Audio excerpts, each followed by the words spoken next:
Ladies and gentlemen,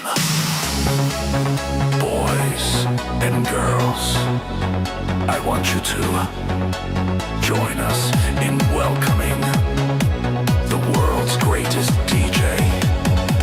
His name is Till Mix. Ooh yeah, we partying with ghosts, ghosts, ghosts, ghosts. They're the sexiest. Ooh yeah, partying with ghosts, ghosts, ghosts, ghosts.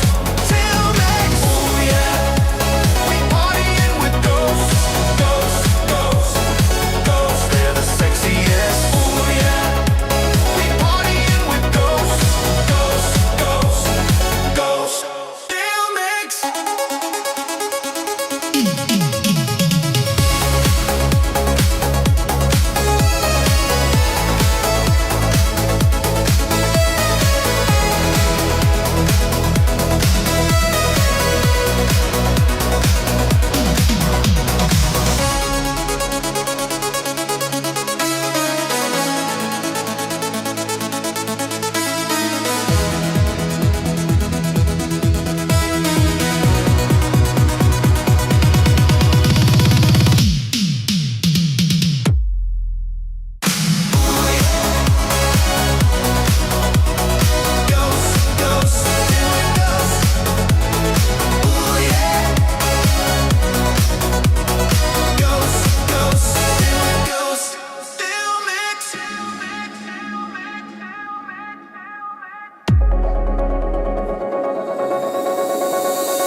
they're the sexiest. Ghosts, ghosts, no gay demon masks, just ghosts, ghosts. Ladies and gentlemen, boys and girls, ladies and gentlemen, boys and girls, I want you to join us in welcoming the world's greatest DJ. His name is Till Mix. Ooh yeah, we partying with ghosts, ghosts, ghosts, ghosts. They're the sexiest. Ooh yeah, partying with ghosts, ghosts, ghosts, ghosts. Till Mix. Ooh yeah, we partying with ghosts, ghosts, ghosts, ghosts. They're the sexiest. Ooh yeah, we partying with ghosts, ghosts, ghosts, ghosts. Till Mix.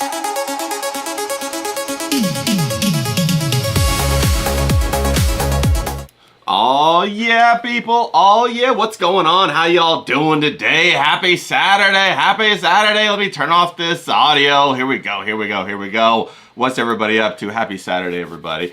Now, I'm having a good time today. I hope you guys are too. Hope you're out there kicking some ass, having a good time, getting this weekend started off right. Let's fucking go. Come on, people. Let's go.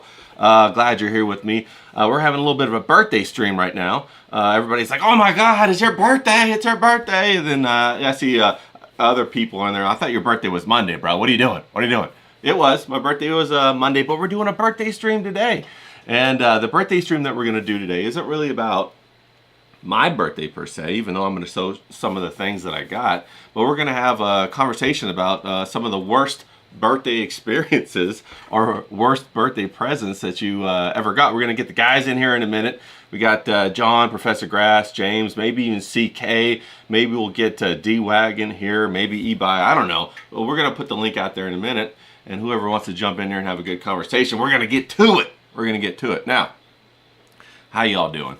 Let me shout out to Sir Joseph Froggo, my bro. The Frog Coffee Cup extraordinaire. Now let me go ahead and check in the chat, see how everybody's doing in here. We got Barb Rogers. Shout out to you, Barb Rogers. We got DJ John. How you doing? Happy birthday. Thank you, brother. Appreciate it. We got Radicalized Online. How you doing? Here we go. Let's fucking go. Come on, let's go. Let's go. This All Sucks podcast says, what the hell is going on? I don't know. What's going on, bro? How you doing? Hope you're having a good day.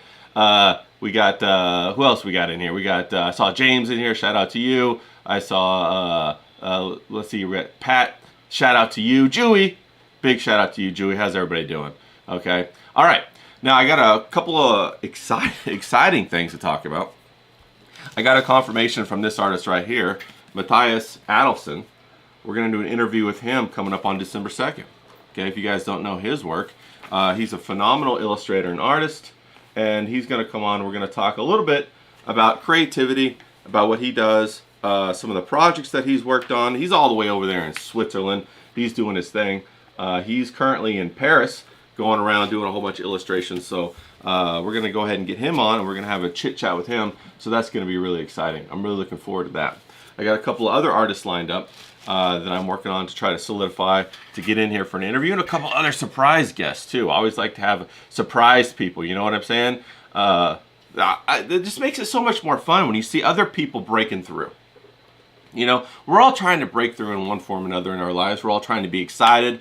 You know, we're all trying to get to the next level. We're all trying to create the lives that we want because we want to be excited about it. So it's cool to see inspiration from other people, you know. It's cool to see inspiration from people who have actually done that. They've taken on, you know, that challenge in their life, and they've risen to the challenge.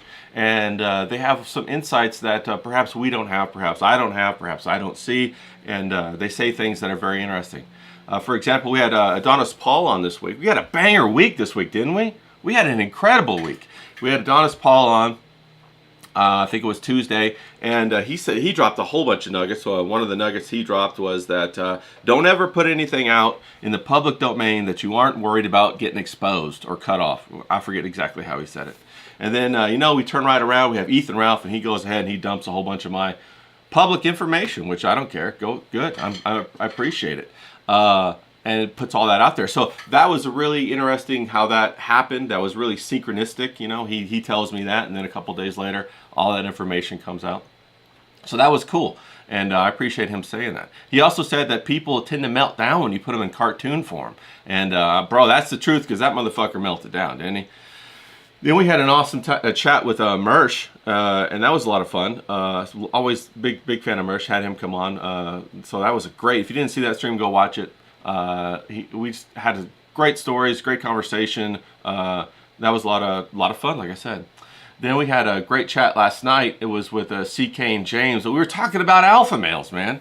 We just started talking about alpha males. What the hell are they? What's going on with that? And it was a lot of fun. It was just a great stream. I felt like I was back at the bar. You know, ever since COVID happened, you know, the bars all closed down. Like, you know, all the people left. You know, nobody came back, and you know, you're looking for that bit of socialization, and you want to be excited about it. You know. And so I've been missing that, and we had that kind of experience last night. If you didn't watch it, go back and watch the stream. You know, we busted CK's balls, he busted James's balls. He got James good a few times. James got him good like more than a few times, right? And of course, I'm just along for the ride, having a good time with these guys. These guys are real characters. You know what I mean? I'm just trying to be like an air traffic controller, learning how to direct all this stuff. You know, and it's kind of funny because, you know, you don't know anything about this streaming before you get going. I remember watching different people, like I'll watch Royce on ROTC, and he's sitting there clicking away, and I'm thinking to myself, what's he clicking so much for? Why is he clicking like during the show so much? What's going on? And then, you know, you get the different programs, and you're juggling all these programs on these screens and stuff, and now I'm like, oh, I get it. I know why he's clicking. There's a lot to click, bro. There's a lot to click, and especially when you're live, you know, you got that adrenaline rush, the high wire kind of thing. Like, you don't want to fuck up or anything like that, and you know, that's terrible.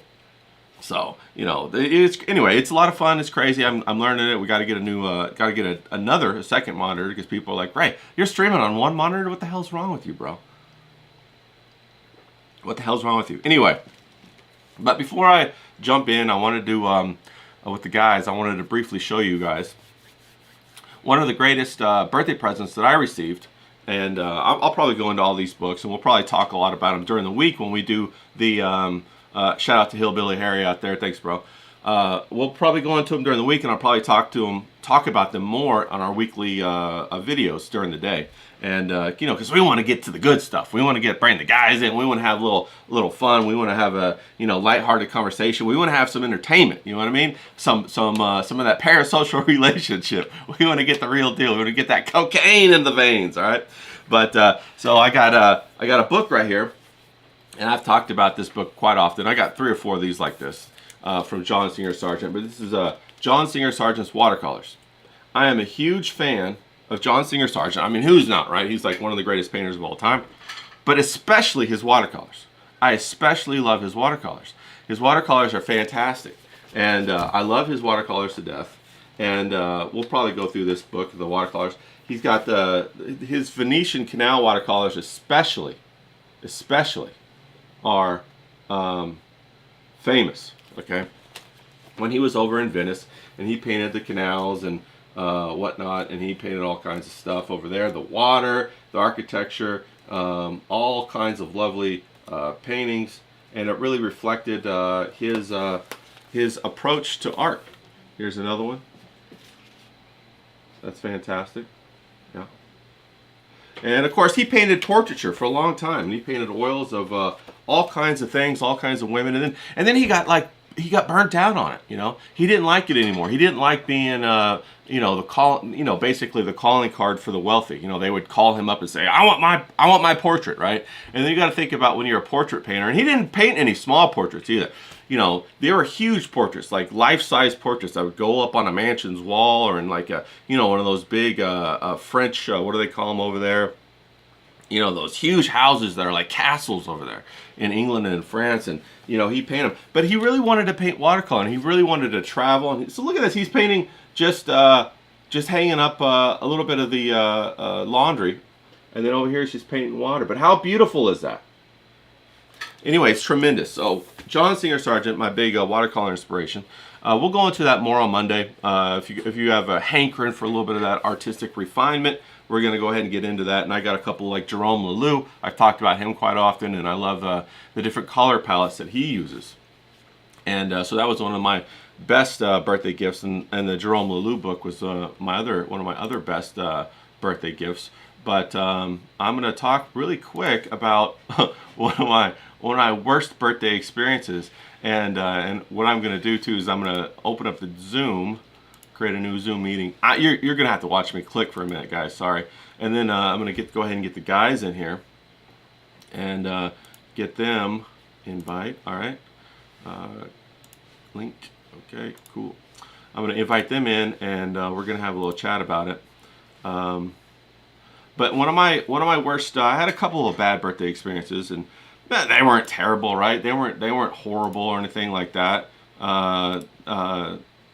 weren't anything that was like gonna scar me for life or anything like that. And I'm sure a lot of people had worse birthday experiences than I did. But one of my worst birthday experiences was I remember I was in college, okay. And for those who don't know, I went to engineering school, and I was being an engineer in college, and I was trying to make that work. I was trying to make that happen, and it was very tedious. It was very rigorous. It was very difficult. And what I would do is we'd be studying all the time, and of course my birthday's in November. So November I was on a quarter system, and November just happened to be during finals, right? So I'm sitting there busting my ass during finals, and it's like going crazy, and if you're not familiar, you study all the time. And when I mean all the time, I mean all the time, for engineering, all the fucking time. And so I had just taken my finals. It was my birthday day, and there was little special things that college had set up for the birthday. I went to, at that time, I was at Rose-Hulman up in Terre Haute, Indiana. And it's a very elite private engineering college, and it's a fantastic college, and they cater a lot to their students. It's very small. They have a whole bunch of student programs and a whole bunch of support programs to help the students succeed. One of them was like a whole birthday thing where your parents or whomever could buy a birthday package and then have a cake delivered to you and all this kind of stuff. And I thought, I'd watch my friends get their birthday cakes, and I'd be like, through the course of the year or whatever. So I'm like, all right, okay, now it's my time to do the birthday cake. But for whatever reason, I didn't get a birthday cake, and I was like, oh shit, I didn't. What's going on, And so I'm like, whatever. And a couple days go by, and I don't hear anything, and it's like, oh wow, okay. I'm expecting maybe a birthday cake from my parents, maybe some calls from my friends, but I got nothing. And so I was like, oh fuck, damn.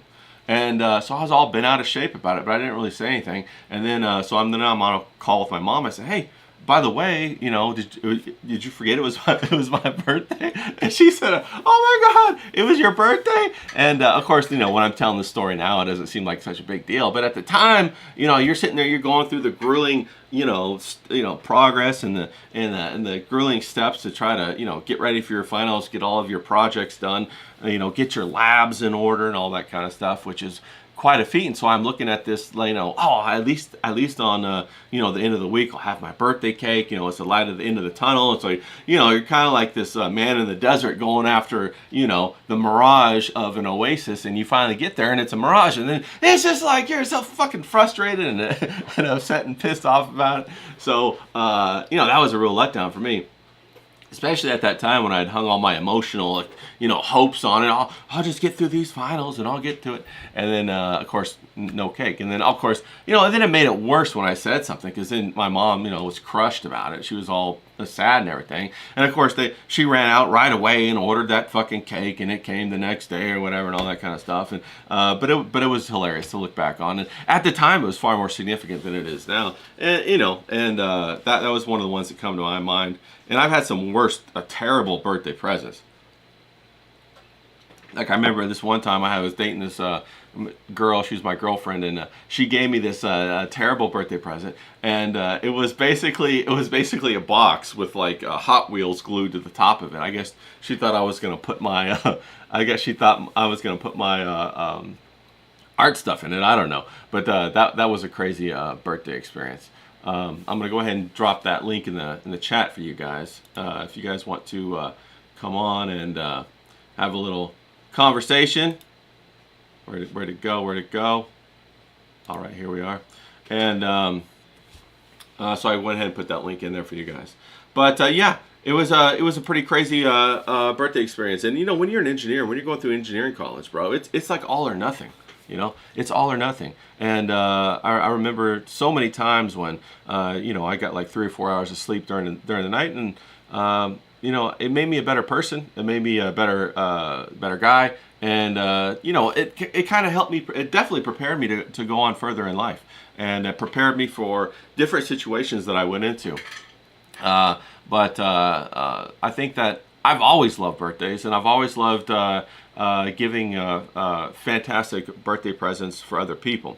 And of course, one of the things, you know, because I love John Singer Sargent and the Sargent book, you know, I would always often reciprocate. I got a watercolor right here that I'm working on right now for somebody, and a kind of a watercolor based upon some architecture in France, you know, and that's going to be a floating island. This is kind of a surreal take on Mount St. Michael's, I think it is in France, the big castle, the big mansion in France.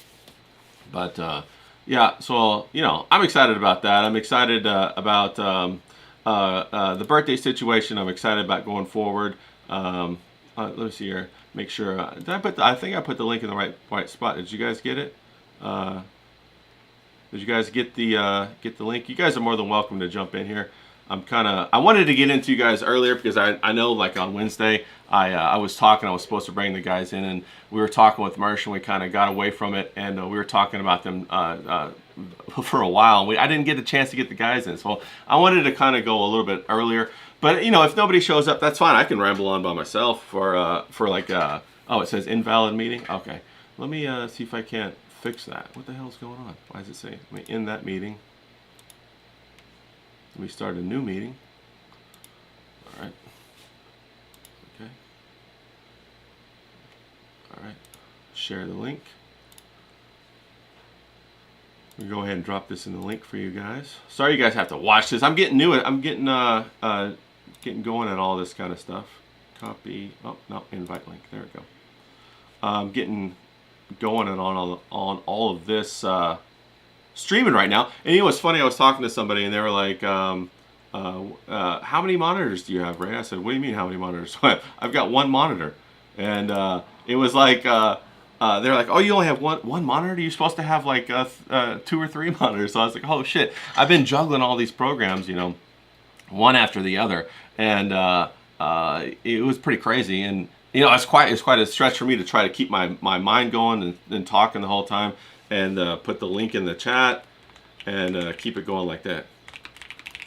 Now, engineering school, when I went to Rose-Hulman, it was a fantastic engineering school, man. I really loved it. I think I've talked about it before on my very first oh, fantastic. On my very first, see you in there, John. How you doing, buddy?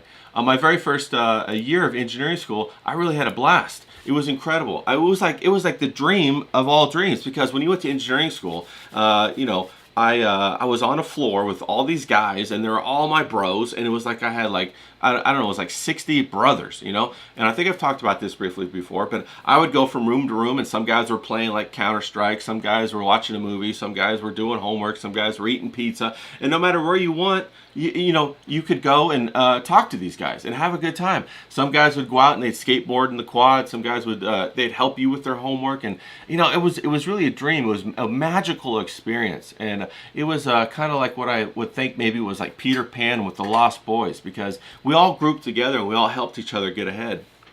You know, there was intramural sports, and everybody went out and played intramural sports. At that time, I was on the baseball team, and so I was with all the baseball guys, and we kind of rolled around as a pack. And bro, it was so much fun. And then at the end of that year, everybody joined fraternities. And where I went to school at, it was a very high fraternity rate school. And it just so happened that I didn't join the fraternities, but they joined the fraternity, so it's kind of like I got cut off a little bit from all my friends. Now, they were still my friends, don't get me wrong, but it was just that they had a whole bunch of extra work to do, because I don't know if you guys, maybe some of you joined fraternities, maybe some of you guys didn't join fraternities, but when you join a fraternity, you got to do all this work to get into it. You got to memorize all of the history, you got to go through all of their hazing. You got to be at the, there's a whole bunch of things you got to do for that whole year and then the whole next year.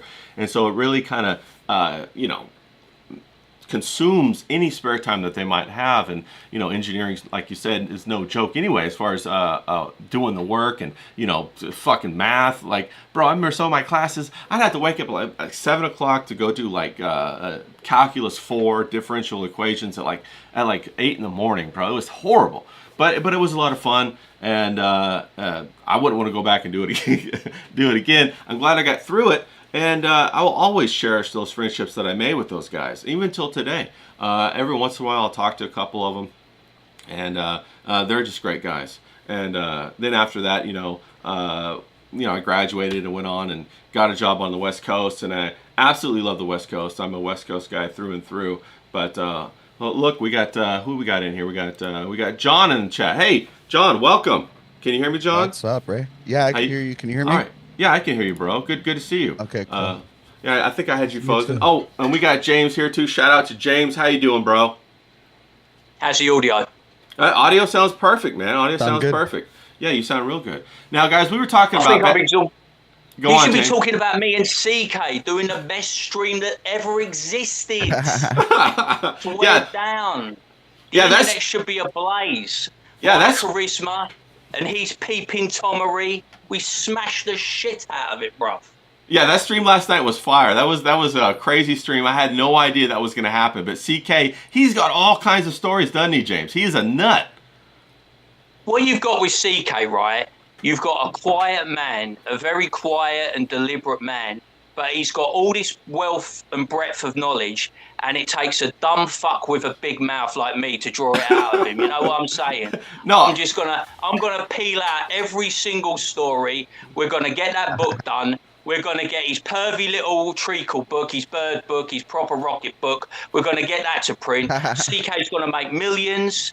And then a 25-year-old bird's going to take it, and I'm going to laugh my fucking ass off, mate. I'm going to piss myself laughing. I say, that's what you get.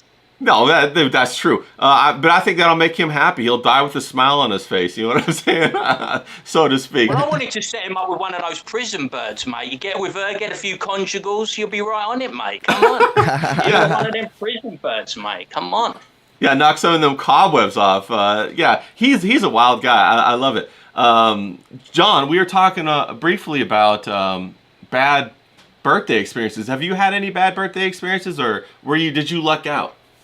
Man, for me personally, I'm in Miami. I've always been a person that's like, you said my birthday week. For me down here, and it also coincides with like Winter Music Conference, Ultra Music, like all that Miami Music Week.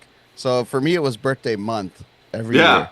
So like, there might have been a night where I wanted to go out and no one wanted to go, but at some point in that month, there were going to be several fun nights, And honestly, like I thought I saw, I don't know in the description if you said something about bad birthday gifts. Honestly, like any gift is a good gift. It's something that someone gave to me because they thought of me. So like, I never really cared. Like, I never really cared about a gift, Yeah. But have you ever dropped hints about something you wanted and then you thought you were going to get it? I don't know, maybe you were younger or something like that, and then you didn't get that at all. Like I remember one time I wanted some Transformers, and I ended up getting this thing where you could learn how to type on, and I was so fucking pissed off about that. And then my brother gets all the Transformers for his birthday, and I got this thing to type on. Oh, I was heartbroken. That was one of the worst birthday gifts. When I was young, like, the only gifts that I was ever like, oh yeah, this one sucks, because the only people that are like, okay, they're obliged to give you, they're like required to give you a gift to your parents, like clothes. I always hated clothes gifts. It wasn't common because they already kind of figured that out, but those were the ones that it's like, come on, you guys were going to buy me clothes when it's back to school anyway. Like, get real. Give me a fucking video game. Give me, anything. Oh yeah, bro. Socks are the worst. Oh, the best. Yeah. What's the best one you ever got? When I was like, I think I was like 9 or 10, I really wanted a camera. Okay. And Oh, not another one. Jesus. I'm not streaming with someone who ain't a fucking pervert. Jesus Christ. So my mom got me this camera that it was just a little regular old film point and shoot, and it took like a weird film that was like a disc, like it looked like a floppy disk basically, but it was film, and that was like the best gift because it was like I don't know, it's the first thing that I ever wanted that wasn't just a video game or something video game related, you know, or Yeah, yeah. Transformers or like some kind of toy. It was the first thing that wasn't a toy, and I think I was like 9 or 10. Yeah. And that's always stuck with me. I've always loved photography. Yeah, you are a very photographer oriented person. James, have you ever gotten a good gift or a bad gift for your birthday? I don't know. I think I'm going to sound like a right soppy bollocks, but because I'm an only child, my parents have always doted on me. Do you know what I mean? I've been pretty Okay. lucky. Like you're the guy that like wins the lottery. I've won the lottery in parents. Everyone says they got the best dad, don't they? And they got the best mum. But I've literally got the best mum. You know what I mean? Like I told you, I've been trouble since the day I was born, and she's always been there to pick me up and like wipe my ass. You know what I'm saying? It's like literally, I was trouble from that straight out of the gate. So, and like when it comes to my old man, I've always idolised him. But I'm different to John, mate. The only thing I've ever cared about since I was young is about how I look and my drip. So if someone like clothes has been like it's like my life. You know what I mean? I love fashion. It is everything. Oh, so you like clothes? If I'm wearing this is a grey hoodie, I've got to have the grey beanie to accompany it. Because us bald guys, me and John, us bald guys have got to stick together. When we pull the cap off, it's pretty embarrassing. You know what I'm saying? Yeah. It's like so we got to have the hat on. You know what I mean? So like I can't remember if I ever had a shit gift. I think one time, right, I asked for a really shit gift. I was into like watching all those. I think I was like watching those silly teen programs. So I got like one year I got like season 1 of the OC and like season 1 of Nip Tuck. I think that was the shittest gift. What the hell? Why would you get that? That's crazy. I know, for some reason, right? I said, yeah, I think I fancied Misha Barton. Do you remember Misha Barton when she was hot? Oh yeah. I was really fucking into Misha Barton, and I was a bit like the bad boy that was just going. Remember when he says to her, "What was that line he did? It was the best fucking line where he crushed it." He goes, "Who are you?" And he goes, "I'm anything you want me to be." And I was like, mate, that is the fucking line. I'm stealing that shit. Yeah. So I think I got into OC, but that was at shit. For some reason, I just asked for a couple of random DVDs. It was like, yeah. Well, because you had a crush on. Because you had a crush on Misha. I mean, it's obvious, right? But your Misha parents. Barton. Did you see how fat she got, though? Oh yeah, so bro. annoying. It's so she is fat. annoying when your crushes get fat. Yeah. I'm like, I don't even want to look at you. I just want to remember you how you were. But yeah. Yeah, So I well, think that was about it. there's some Baywatch girls like that, but we got Keith the Todd. He said his parents got him a flashlight from his aunt. No, we got flashlights from his aunt. That's Did crazy. you say fleshlight? Fleshlight? Yeah. We got CK's in the chat. He says he's got a leftover gift from Christmas. His birthday was too close to Christmas. Why isn't CK up here on camera, bro? Come on now. Who else we got? Dewey's calling. He's in the bushes right now, isn't he? He's going. Woo. Yeah, Dewey's calling you gay. Barb Rogers says she got a dinosaur head as a gift. Woke up in her bed on Christmas and it was the best gift ever. Dinosaur head. That's crazy. Wow. Okay. CK says, yeah, you're an only kid. That explains a lot right there. Attention seeking. Wow. The Barb Rogers said there's no such thing as a shit gift. Kay the Todd says he just wants cash. Did you ever get a lot of cash, John, when you were, at any point in your life, like when you were a kid or whatever? Did you get a big cash birthday present or anything Not like for that? my birthday. Like Christmas time, I had an aunt that would always give me like $20. Back then, that was actually like something, that was like half a video game almost. Yeah. Grandparents once in a while would just send cash instead of sending a gift or whatever. This was before the time of online shopping. So when you live far from a lot of families, a lot of times you just get sent like a check or cash. One time I got sent some like bonds that I ended up cashing out like years and years later for like, it was like $500 or something. That's pretty good. Nice. I remember I got one of those too, and I ended up losing money. It was like $100 bond, and I ended up having to pay $107 or something like that to get the bond. I was so mad.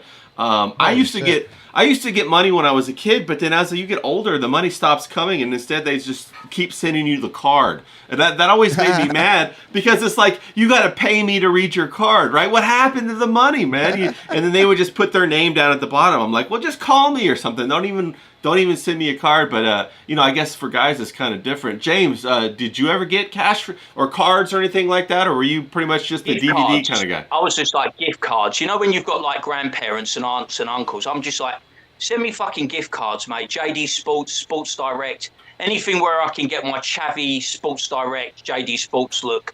You know, I can get my hoodies, I can get my tracksuits, any of that shit, man. That's all I care about. Getting the latest tracksuit, getting the latest drip, going down the gym, flexing to the birds. That's what it's all about. You know what I mean? You got to take the old present, right, and think, how can I use this to my benefit? Right. Give me gift cards. I get some really nice clothes. I go down the gym, put it on the birds, and they love it. There's nothing they love more than seeing a guy down the gym in a fresh strip. That's what I'm saying. So That's how I used to do it. basically, you wanted tools to help you meet other women, or I guess meet other people, right? Is that what you're saying? So you look at gifts like an opportunity to be a social butterfly. You get a gift, and it can open all kinds of doors if you spend it wisely. You know what I'm saying?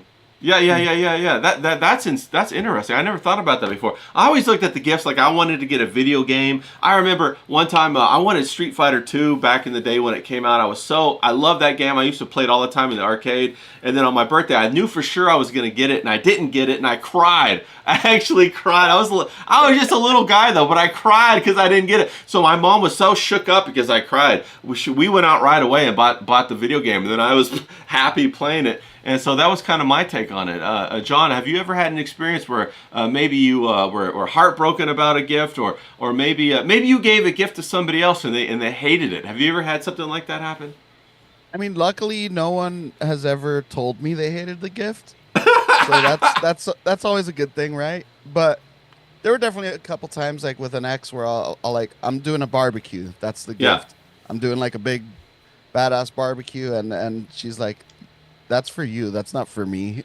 I'm like, wow. No, I'm doing something nice. She didn't say that, but that was the vibe I got, you know? Yeah. But whatever, sometimes. Well, the gifts they're materialistic as a child, but then when you get older, they start to become. You want something that's more sociable, don't you? You want something where you can make memories and connect with people, because you kind of have everything, right? I mean, you might not have that Ferrari you want, but your Toyota, Corolla out there get you from A to B. So those barbecues become important, don't you think? I value look, I mean. None of us are rich, at least not in my friend group, right? Yeah. No one's gonna buy me something, and I'm like, oh wow, this is just insane, and I wouldn't expect anyone to either, even if they were rich. Oh, I would expect someone to do that. Hell yeah! I would expect some of my loyal fans online, who I'm giving free entertainment to buy me a nice Christmas present. I expect it. I demand it. I demand it, people. Yeah, no, facts. Well, yeah. Well, the funny thing is that when you're close, it kind of when I look at gifts, they kind of reflective of the kind of relationship you have with somebody. So the older you get, you kind of want them to know you a little bit, right? You want them to kind of know who you are, and they want to know what you like. And that's kind of how I feel about it. So if of course, if they don't give me a Ferrari, I'm not gonna bust my cry about it. But John, what's the best gift you've ever gotten? Do you have a best gift? Honestly, for me, it was that camera. It was such a simple, stupid gift, but it was just like the one that I really wanted, and it kind of shaped a lot of my personality, a lot of my, artistic. I always wished I could paint and draw and stuff, and I don't have the hands for it, the eyes for it. Like I have friends who are great artists, and I can make stuff that looks okay, like a pencil sketch, right? But once you start throwing colors into the mix and shading, it's like, oh no way. But photography is like an outlet for people who have a good artistic eye but don't necessarily have artistic talents. That's the way I've always looked at it. But I actually just got a gift today, right now, a little while ago. Well, let's fucking go. What'd you get? I found out that bruv is a fucking mama's boy. Let's go. James, he's calling you mama's boy.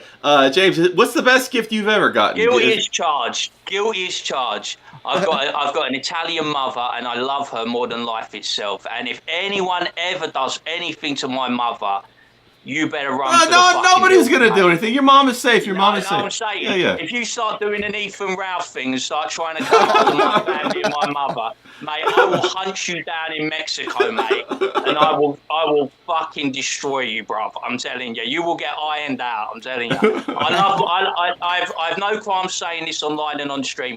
I love my mother more than life itself. Yeah, no, I love my mother too. You know, I think we all do. Yeah. Well, I think He's going to use this against me. Look at them; they're all ganging up on me. Right? John's using this against me. CK, Dewey, they're all turning on me. They can see that I'm rising like a phoenix, and they're all ready to stick the knife in and twist it and bring me down. They're trying to bring me down before I've even risen. No, it's true. But, you know, it's good. You want to be a family man. You know, family men are the best men. And, you know, when you're younger, you're thinking, I'm going to go meet somebody and da-da-da-da-da. But you really want to get a family. And I think, you know, that helps to sustain you and it really makes life worth living. And so I think being a family man is a compliment. If somebody said, oh, you're just a family man, I'd be like, oh, well, really? Thank you. All right. That sounds pretty good. But James, definitely. James, what's the best gift you've ever gotten? Have you ever gotten a best gift? Anything like that? Was it a cologne that made the women just love you? That magnetized them?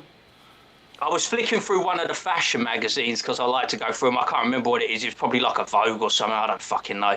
But there was a pair of Vivienne Westwood knuckle dusters. Oh, wow. Those are like brass knuckle dusters. Brass knuckles. Brass knuckles that you put on your hands and you punch people in the face with. So they were fashion ones, so they were like Vivienne Westwood, so they were all like tricked out.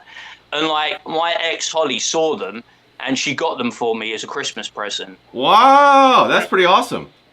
And I proceeded to lose them. Yeah, on your boat, right? A boating trip? Cause, you threw them over the water. Yeah, you lost them. That's right. I proceeded to lose them, and that was the greatest present. For the shortest time that I had them, I just couldn't stop looking at them because you know you never think you're going to own a pair of Vivienne Westwood knuckle dusters. Bro, how much were they? Do you remember how much they were back then? Were they like $500? I think they were five. I think they were 5 bags, 500. Yeah. No, brass knuckles aren't cheap, man. I found some brass knuckles. I had a buddy who made them, and he made them out of brass and titanium, and he sent me a whole bunch. But I lost them too. I lost them in a boating trip. I don't know where they went. Yeah, and they're in the Thames somewhere. Yeah, Keith the Todd, he says they're not legal in his state. Yeah, it's weird. They outlawed the brass knuckles in our states somewhere around here too. I don't like that. That's why I lost all mine. They're all gone. But so you lost the brass knuckles. Well, did you ever? You didn't ever want to replace them, or did you ever want to do anything like that? Find a different pair? No, Probably not, right? It's one of them things, isn't it? It's a Holly thing, isn't it? And when the Holly thing passed, you know, it's like. You know, it's in the past. Leave it. It's like it was attached to a girl in a moment in time, and when that moment in time's gone, it's like, who cares? You know what I mean? I'm sure we've gone through so many women. It's like, who cares? You know what I mean? It's like. Yeah, you can't really hold on to stuff like that, can you? It kind of just keeps you in one state of mind and might make you obsessive about that person or whatever. I think it really fucks you up. If you keep thinking about all the girls in your past or someone that you really liked, or it's just going to fuck you up for the future. I don't tend to dwell on the past. I'm pretty good at departmentalizing. Once it's done, it's done. It was nice, it was great, but there's no future, so why bother thinking about it all the time? No, I think that's a very good point of view to have, you know, especially, you know, even in any relationship, like we had this dust up with Ethan Ralph, you kind of just move on from it, you know what I mean? I make a couple cartoons, you don't hold on to it because it's really no big deal, you know what I'm saying? He's a grudgy fuck, though, isn't he? He holds on to grudges. Yeah. Fucking hell. Do you know the reason? It's so mad, right? I don't mind telling my age, right? I'm 44 years old, right? Ethan Ralph's still in his 30s, and he looks like he's my fucking granddad. I mean, talk about a guy. He's so fucking bitter and he probably remembers the first time someone stole his milk money or something. He's a right little prick, isn't he? I mean, he really is. You know, he's so bitter. It's turning him old before his time. He just can't let anything go. I know I can be a bit of a prick, but I let things go. You know what I mean? I'm not going to dwell on John trying to mug me off on stream a minute ago. I'm not going to dwell on it. I'm going to let it go. But you know what I mean? It's like, come on, mate. And to pick on you, right, and the way he does it, right, the stupid thing that really annoyed me, he shows a picture of you looking like a fucking Adonis. Now, I'm no Iron. I'm not a gay guy. I'm not a batty boy. I'm no Iron, right? But he puts a picture out of you with about a 25 pack, you know, doing the old modelling. It's like, you do realise that women are going to love this, you dumb fuck. Yeah. They are going to absolutely eat this up. If you want to get at someone, that's not the way you do it. No, you know, facts. And, you know, I don't really have anything out there on the internet anyway to uncover. And if you did, no big deal. But everybody in Southern California has headshots. You know, everybody in Southern California wants to, you know, get on a show. They shoot shows all over the place. Yeah. And I remember back then, the biggest show, I lived in San Diego at the time, was Veronica Mars, and that shot everywhere. And I actually knew one of the production directors for Veronica Mars, and they were trying to get me on the show. It didn't work out. But, you know, then I went up to LA and did some other things and found out it wasn't for me. So, you know, you move on. But, you know, you don't take all that stuff and throw it up. You as a man, right? We were talking about alphas yesterday. As a man, you want to be flexible in your relationships, right? You want to keep the good people around, even if you have disagreements. John, if you and I had a disagreement, I'm not going to go ahead and like cut you off and then all of a sudden take all your personal information and, you know, that I know is going to embarrass you or hurt you and then put it out and burn the bridge down. I'm just going to go on. We're going to probably make up and we're going to be better friends for it later. Isn't that what you think? Of course, you know, let's say you pissed me off somehow, right? We're going to troll each other back and forth. We're going to have at it for a bit. And then we're going to be like, this is fucking retarded. Let's not do this stupid shit anymore because we're adults, you know? Right. And it wouldn't even get to the point where we're really going at each other. It'll all be like in fun and like, haha, I got you, motherfucker. Yeah. Well, you know, and as guys, you know, I love it. I love it when we're busting balls. I love it when you get James, you know, with a little quip or something, and I love it when James is being like a wrecking ball going through everybody. It's just funny, and it really is the way men measure each other. You know, we say, okay, well, how's John gonna react? Okay, well, John's a good guy. How's James gonna react? Okay, well, James is a good guy, and that's kind of how the go on, James. Yesterday, right? Yeah. Take yesterday, everyone knew that I was going to come in like a bull in a china shop, right? And everyone knows I've got an outgoing personality and everyone knows that CK's a bit more introverted, right? But I was the first one to admit yesterday, CK was the absolute star of the show. You know, no doubt about it. A streaming star had been born because he didn't need to be loud. He didn't need to be bombastic. He just slowly, right, when I come at him, he slowly twisted the knife and gave it to me back. He gave it to you. I fucking love that. Yeah. Because CK's like John. John and CK are really smart guys, you know. Yeah. They know what to say. They know when to say it. They know how to twist the knife. It's the same with Dewey in the chat. You know, she knows how to twist the knife, and that's what I love about her. You know what I mean? She's got amazing bands. But like, that's the kind of thing I love. I need people to play off against. I can't be me. I can't be me if everyone else is just going to do me. They have to do them, and then it makes for that friction, and it's fucking quality. And CK's off to the races, mate. He can have his own stream. He can start doing his own stuff, man. He'll knock it out of the park. Absolutely knock it out of the park. I think you're 100% right, and I think as men we need that 3-generation hierarchy within every group. I think we need the older guys, the elders. We need the young, the young Pistons, the young Bucks, and we also need the younger guys coming up. And we need that ecosystem, that social system within every group to help school everybody and keep everybody in line, so that it's the competition. Guys, right? It's competition. Yeah. How many times have I said to you, right? And like I've come into this streaming game, right? And I don't care about hierarchy. I don't care who you are, what you've done, how many followers you've got. I'll go for anyone at any time. And that's the way it is. And it's like people become complacent. Everyone in this side of our aisle, this genre, like the art, the comic books, they're all stale as fuck. They could put a glass eye to sleep. When was the last time you saw someone do something good, something exciting? And then you come along and you're doing your art, you're doing your cooking. You know, we're coming on here, we're tearing it up, we're chopping it up, we're busting in each other's balls. We're actually bringing a bit of fucking excitement. Now, you might not like me personally. You might prefer John, you might prefer CK, you might prefer Ray. That's fine. But we're like this licorice all sorts that are just coming in here. We're fucking all coming at it from different angles, and we're trying to provide like a decent bit of entertainment. Because if you're going to like spend 1 or 2 hours watching us, I don't want us to be like this. All right, Ray. What have you been doing today? Oh, How yeah, are yeah. you? Well, one of the Wake the fuck up, mate. Come on, Yeah. let's go. Yeah, one of the priorities for me is, I want it to be fun. And I think you always win if it's fun. If we can make it fun, John, we'll win. Well, I don't want to necessarily fight with him, but I love all the Comics Gate guys. I wanted to make it fun. I want them to be a part of the party. I want them to come over. If they don't want to, that's fine. If they do want to, that's great too. But John, don't you think making it fun is the right way to go? Of course, if it's fun, then people are going to want to come on. If we're just boring fucks, no one's going to want to come join us. Obviously, like, why would you want to come on to talk to someone that you think is like really boring? That's just dumb. Yeah, it makes it difficult. And, I think that everybody has a story to tell. Everybody has a wealth of experience, a wealth of information, and everybody is unique in their own journey. And I really do believe that everybody is interesting. We could get you on, we could get James on, we could get Julie on, we could get Barb Rogers on, we could get CK on, whoever it is. They have an interesting story to tell that if they're comfortable enough, they will tell it and it'll be captivating. And so, Yep. That's what I want to talk about. That's the people that I want to get discuss with. And I want them to, what happened to relationships?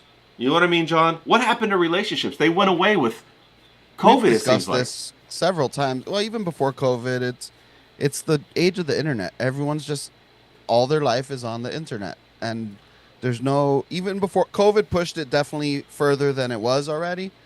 But, my niece and nephew, luckily they're not like that bad. My nephew will go play basketball at the park with some friends.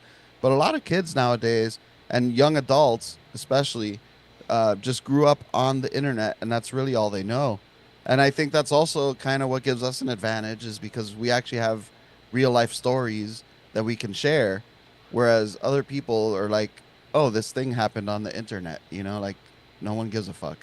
Yeah. Did you used to go out and play stickball, or what did you play, John, when you were a kid? That you went out and...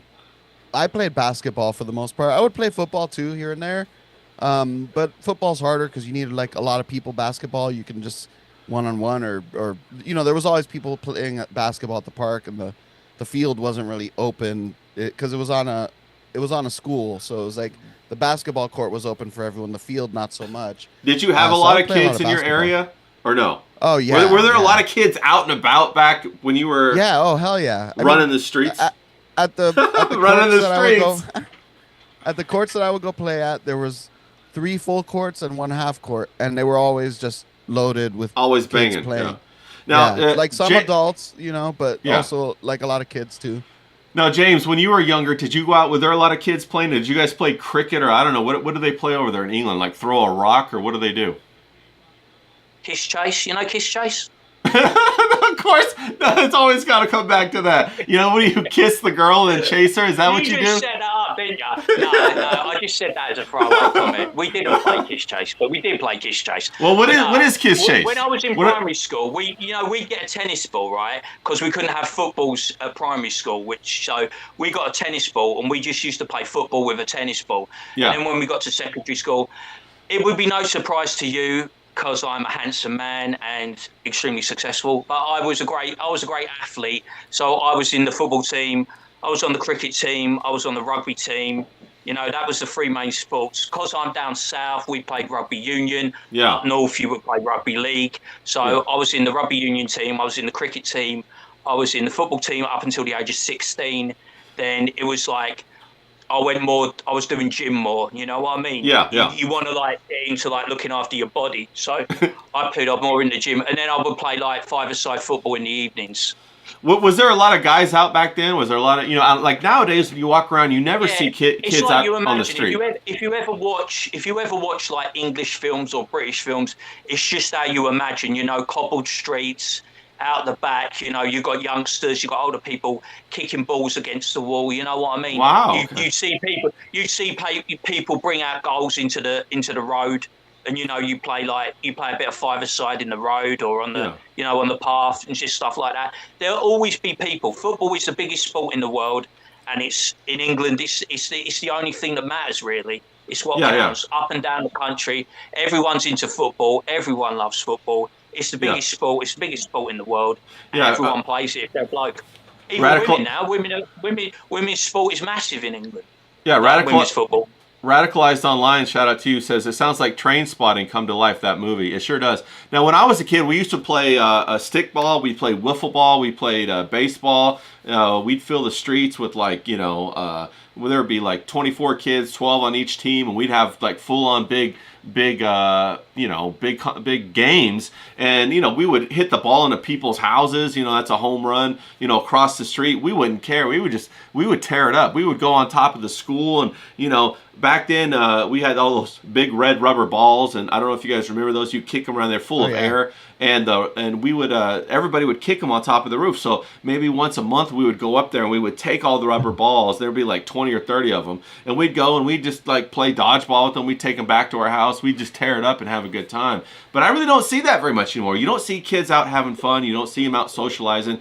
You don't see them mixing it up anymore. And I hope we do get back to that, because the whole video game Well, that would thing. be the perfect present, wouldn't we? We're talking about birthday presents. You used to buy kids bikes, didn't you? And they go out on bikes. Oh yeah. Oh yeah. They get computer consoles now, don't they? They don't get bikes.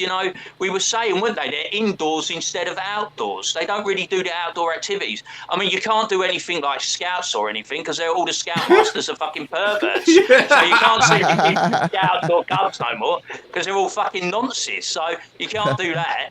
But they need They need to get more into like the activity. But you try and getting a kid off their phone.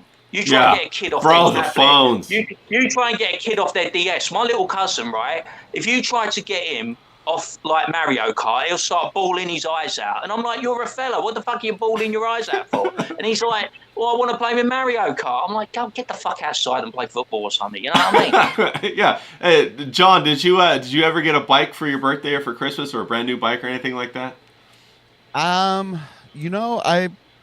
I honestly don't remember if it was a gift, like a birthday or Christmas gift or anything like that, or if it was just, I think it was just something my parents got us when we moved into like the newer house.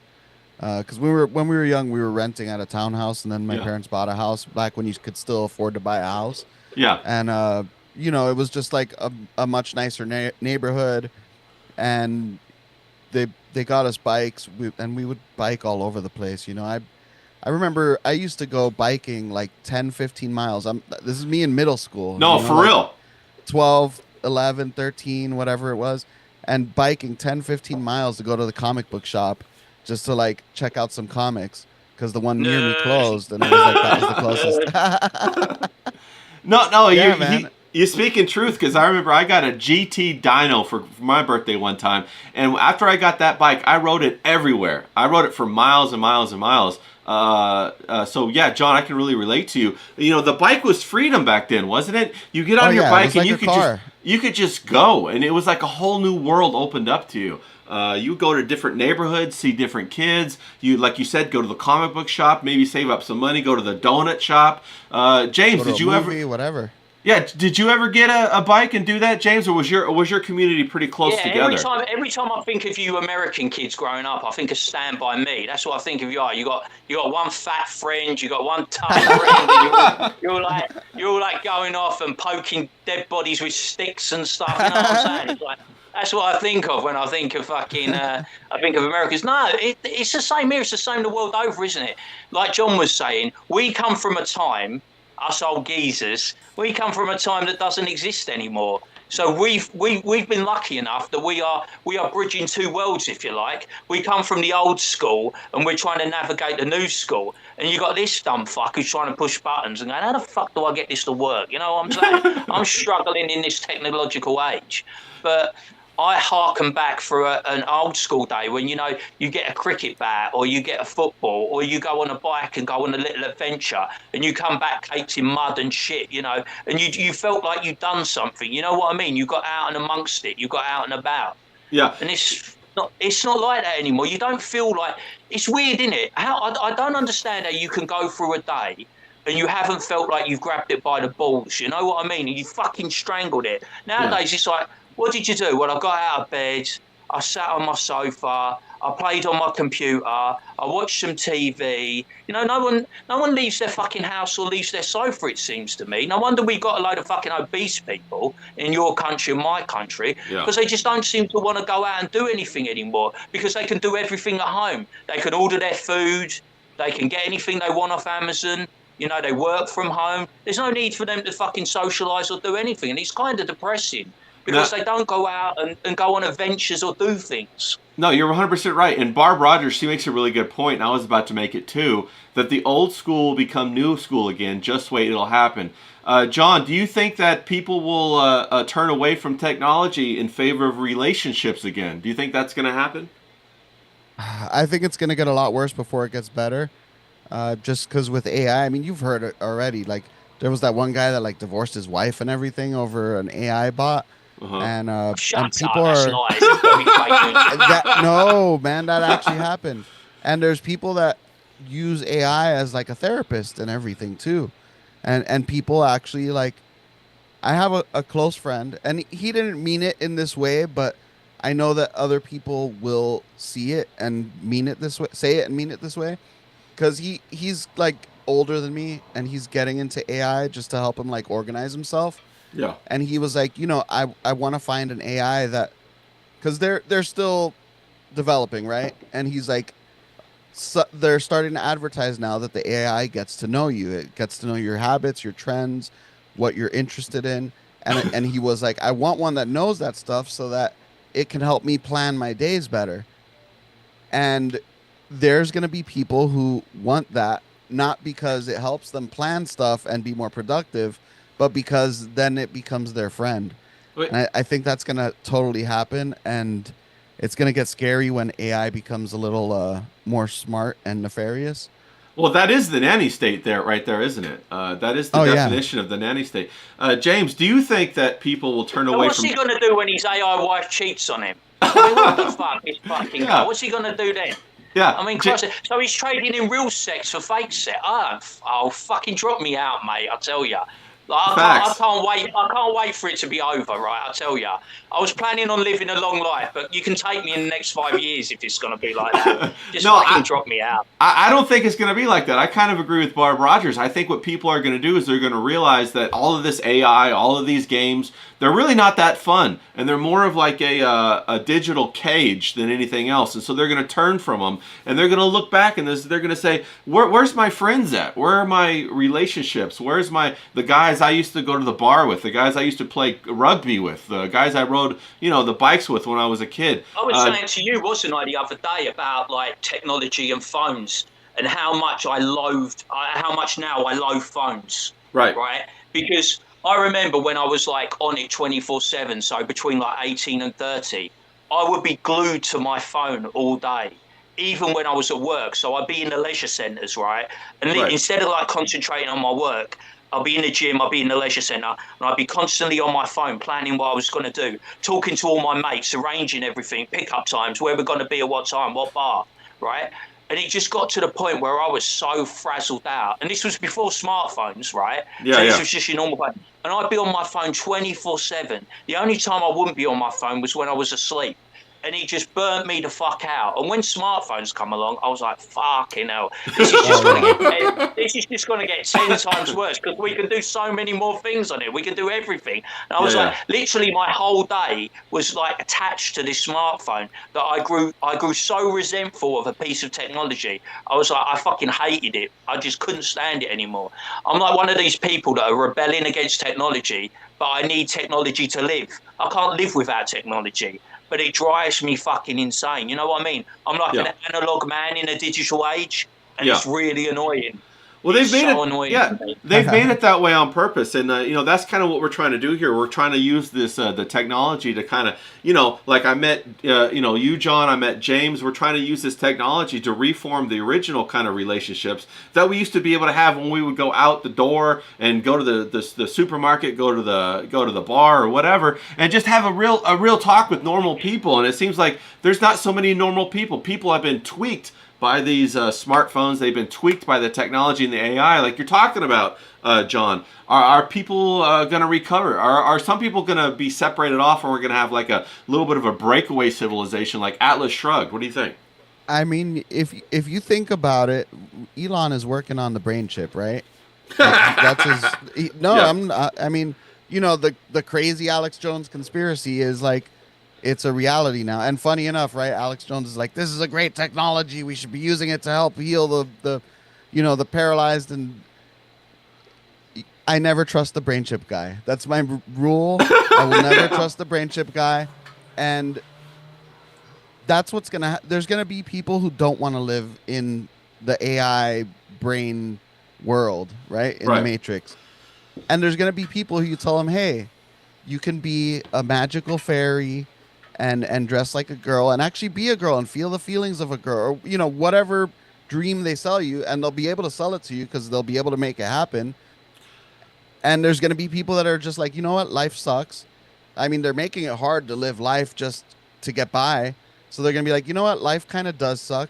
Why don't I just go into the machine? Fuck it. I think a lot of people will go for it. Well, I definitely know that pitch is going to come, and I can see them making that pitch. But it seems to me that everything they've sold us has been doublespeak, right? They keep giving us these solutions to problems that don't really exist, and they keep making everybody's life worse, which is really what's happened. Sure, we have a Google Maps that tell you turn by turn how to get somewhere, but is that really that big of a deal for like losing all your friends? If they came to you and they said, okay, we're going to give you this little smartphone where you know how to get everywhere in the world, and you can order Amazon to your house every day, but you're not going to be able to have any friends after that, or all your friends are going to go nuclear on you if you have a different political view. Will you make that trade? Would you make that trade, John? I know I wouldn't make that trade. No, I'm not taking the brain chip. And they're going to make it even before they fucking tell you, hey, we can put you in a whole other world. It's going to first be like the Matrix. We can teach you Kung Fu. We can teach you other languages. We can teach you how to program. And they're going to try everything they can do to make it to where if you don't take the chip, you're just at such a disadvantage. Then you might as well go into the Matrix world because you're not really going to have much of a life otherwise, because you're just not going to be able to compete with people who can instantly learn a thing. Or they're going to try to make your life worse. James, how is that going to impact meeting women? If they make this AI thing where you can have any woman, any shape, any size, doesn't that take all the fun out of it? Like, where do we go from there? People know if they follow me. The brain chip thing is just way over my pay grade. I'll tell you, because It won't fit. I've been having an existential crisis for the best part of the year about potentially having to have a digital ID. Yeah. So, yeah. And all that comes with that, that's supposed to be coming in 2026. So they're basically going to know everything about your life, what you do, where you go, what you spend your disposable income on. You know what I mean? Like the nanny state. So I'm having a crisis about that. So the brain chip isn't going to be anything for me. But I mean, if you're a man, right, and you're a woman, the whole thing, when you become aware about women, and I became aware about women at a very young age, because that's just the way it is with me. But it's the thrill of the chase, isn't it? It's the thrill of the hunt. It's the anticipation. There's nothing beats the anticipation, right? When you meet a woman that you really want to put it on, right? Yeah. And you're playing that cat and mouse, and you just can't wait to taste it. And it's like right there, and that excitement that builds up inside you. I mean, the thrill of the hunt is amazing. It's even sometimes better than when you actually get to put it on her. But I love that. I love the chase. I love everything about talking to women, flirting, chatting, the romance that comes with it, the dates, the build up, the anticipation. If you're going to get into this fucking AI world, it's all it's just basically a gimme. It can be anything you want it to be. Nothing means anything anymore. It's bullshit. You can be the biggest loser. You can be ugly. And in your fake world, you can be dating supermodels. But none of it's real. So if life isn't real, is life worth living? Yeah, that's Do you really want good. to live a fake synthetic life? You know what I mean? Is that what you want to do? I mean, isn't it better to have taken the shot and lost Yeah, than, than live something that's fake? You know yeah. what I mean? I've been turned down. Look, I do all the joking, I do all the banter. I've been turned down plenty of times by fucking women that are No uglier than fucking me. way. You're lying. James doesn't Hey. ever get turned down. Bullshit. I'm calling bullshit. I've been turned down plenty of times, man. I get shit off women online all the time. They're lying. They fancy me, but they're lying. You know what I mean? But like, it's like fucking, it's all the fun. I love that shit. If you're a man, right, who's heterosexual, and you don't enjoy that, then you're gay. Because it's fucking amazing. There is nothing better than chatting up a bird that you fancy. It's so good. It's visceral. Going to the bar, the anticipation, the build-up. Sometimes you get a bit nervous. Sometimes you're excited. It's right there. It's right. It's intangible. I'm even struggling to describe it. I'm so excited by it. Yeah, you get excited about it. Yeah. It's like you just want to grab it, and it's fucking amazing. Well, and you're gonna not do that, and you're gonna go in your little brain chip AI world. Yeah. I mean, also, you must be also, soft, man. James, one of the things that you really develop is the ability to overcome rejection, right? So you're going out there, you're getting rejected often. You overcome it. You learn how to maybe you get rejected the first time, and then you say something, and then they're kind of like, oh, okay, well this guy's kind of funny, and then you overcome that rejection. So you learn how to do that from a personal standpoint. You learn how to get that game, if you will. It's not really game building. Yeah, it's character building. Yeah, and that's what character building, right? And everyone who's ever been anyone, and anyone who's ever made it at any form of life has been slapped down. Don't let them tell you they've had it their own way. You have in your world, in the art world. I'm sure John's had it in the DJ world. He's done I don't know if he has. I'm just putting this out there. He's done a crap set, and everyone said, well, that set weren't that good. You know what I mean? And then he's come back and he's done a great set. You know what I mean? Yeah. Or you have that in life, and then you go there and you see this bird, right, and she's everything you've ever wanted. She's blonde, blue eyes, curvy. She looks like Sophie Snaz. It's amazing. And then I go up to her and I go, all right, darling, how's tricks? And she's like, fuck off, wanker. And then you're like, oh, shit. You know what I mean? And then you move on to the next one. You know what I mean? You learn from it. CJ was saying to me the other day, he was going, you don't want to use that line. And I'm like, why am I listening to you? You're only dating 4 years. Listening to you for? Yeah, he's had a 40-year dry spell. No, I'm just playing. Hey, John, King Yeti makes a really good point in the chat. He says rejection can either build thick skin or break a man's brain, and that's kind of the point, right? It's supposed to build thick skin, and also it gives you that sense of accomplishment, right? When you finally do break through. And so what they're trying to do with the brain chip is basically rob everyone of an accomplishment and make them welfare people, right? What do you think about that, John? Oh no, definitely. I mean, if you they're trying to make universal income a thing. Yeah. With the AI stuff, because the AI is gonna fuck everything up because it's already taking jobs. It's just going to get better from here. This is like the thing they always say in AI is it right now is the worst it's ever going to be again, as far as like the technology and how advanced it is. So they're definitely going to have to do something to give people money. And that's what they want, because then you're just getting money. It's just like during COVID. I have never in my life taken unemployment. And during COVID, I had to for a short time because there was just nothing. There was nothing. Yeah, there was nothing. It was bleak.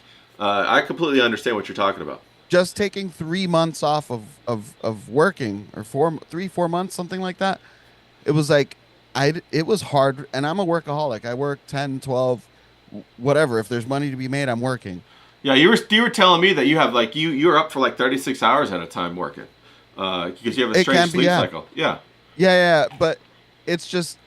After COVID, it was like to get up out of bed and actually go to work when I've just been handed all, and I've never been that person, but they're just handing me money and I wasn't working, and then now I got to get up and work. It was hard. Not because I didn't want to get up and get out, but it was just hard to find the drive and the motivation to do it. Motivation goes. Yeah.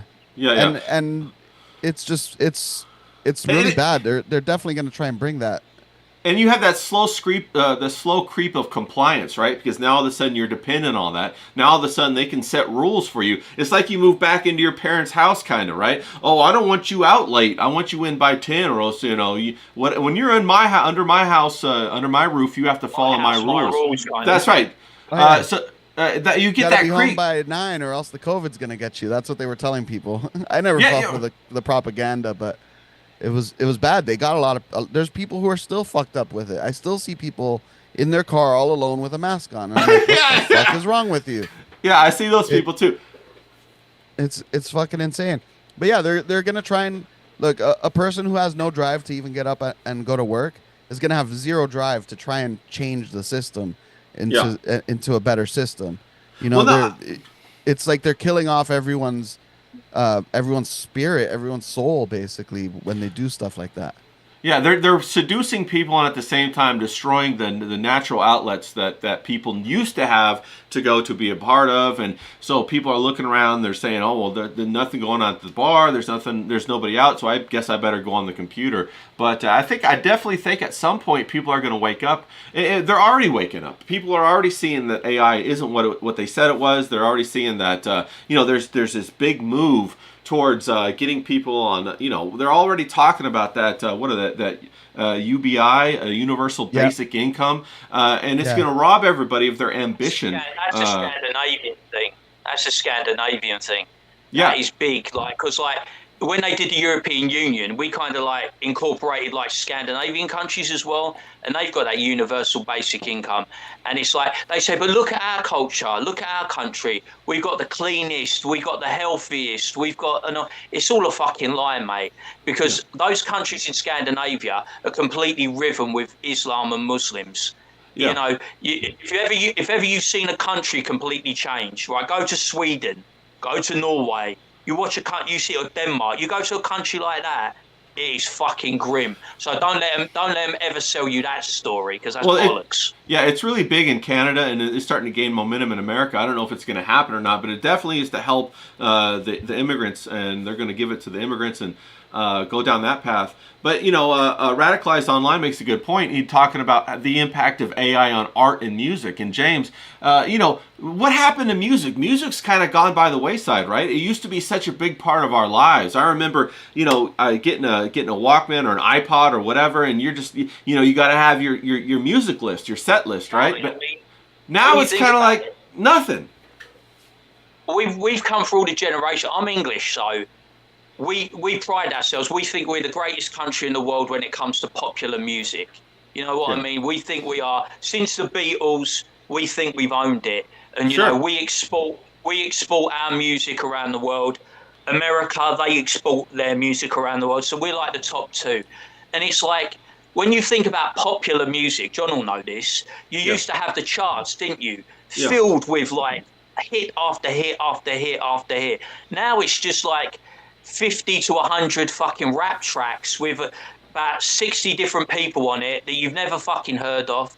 Dance music, because when I was growing up, dance house music was big in the 90s and the early noughties. Also in the 90s, we had Britpop. We had people like Oasis, Blur, Pulp, Stone Roses. And since the 21st century, since if you take the noughties, the 10s, and now the 20s, the music has been absolutely dog shit. Creativity's gone out the window. And you do this thing, don't you, about creativity when you do your videos? Yeah. And there is no one out there now that's pushing the boundaries. Who are the artists, right? That everyone talks about. They talk about Taylor Swift. Her music is dog shit. It's popular music, but it's terrible. It's not pushing any boundaries. Who's that other girl? Sabrina Carpenter. They always rave about her. She's crap. I'll tell you, the only woman that I actually rate, and she is a proper rocket, is Dua Lipa. Dua Lipa is the only popular artist, that's doing pop music that I actually rate. And I'm a big fan of rock music. Where's rock music? Yeah, exactly.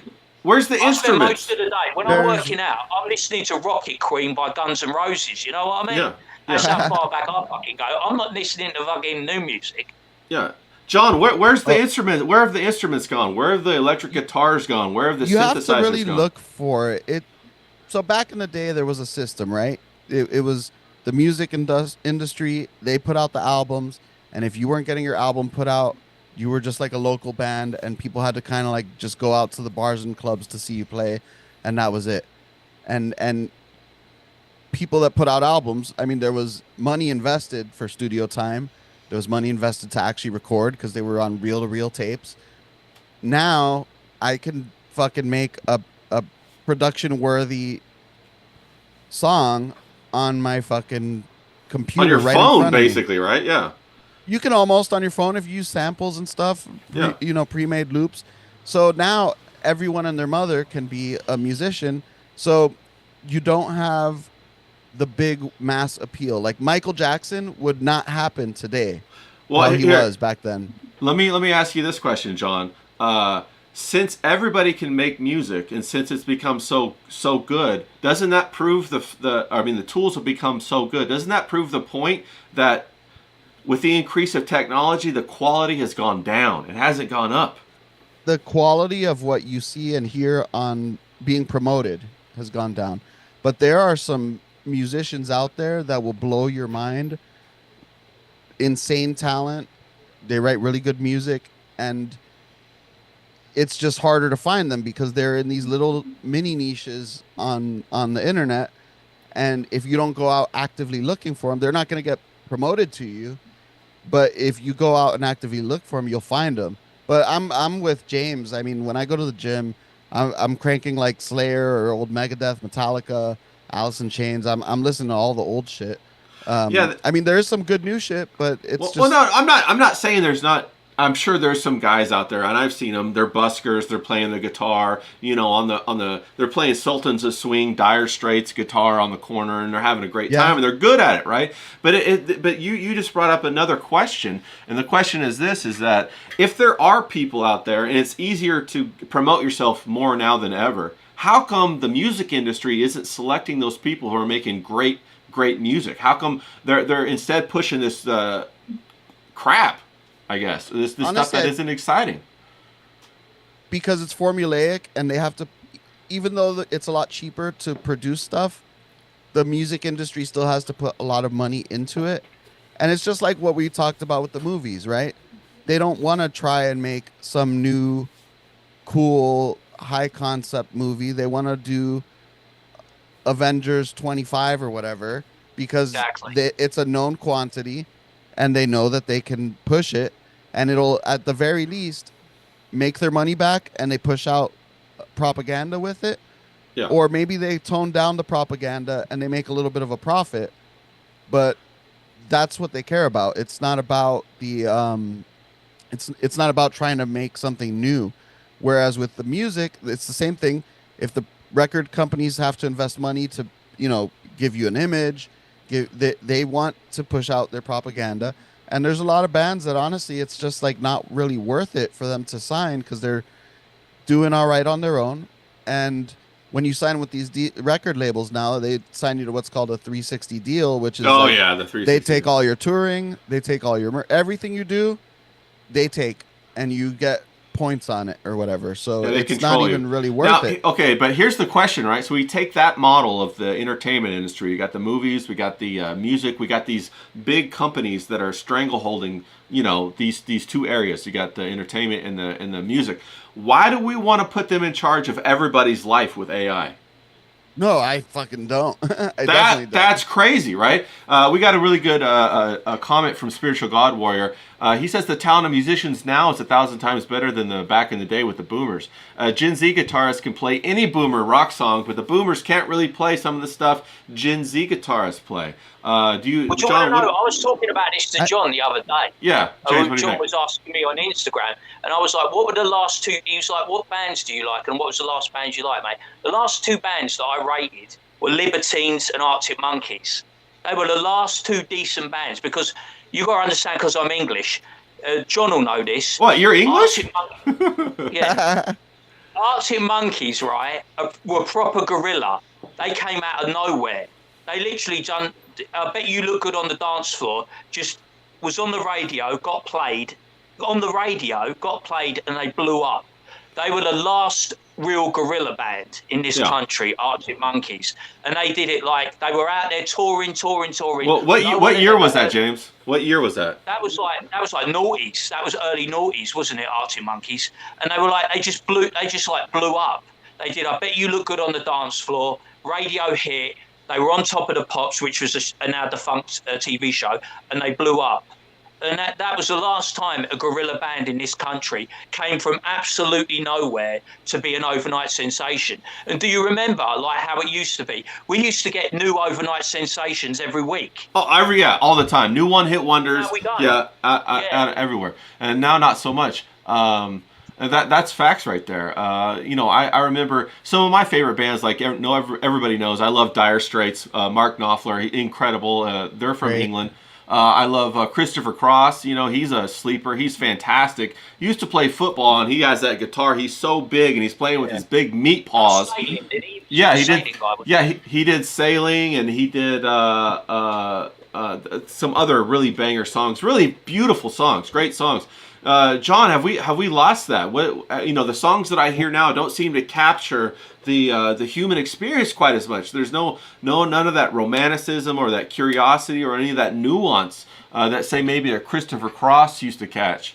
What do you think about it?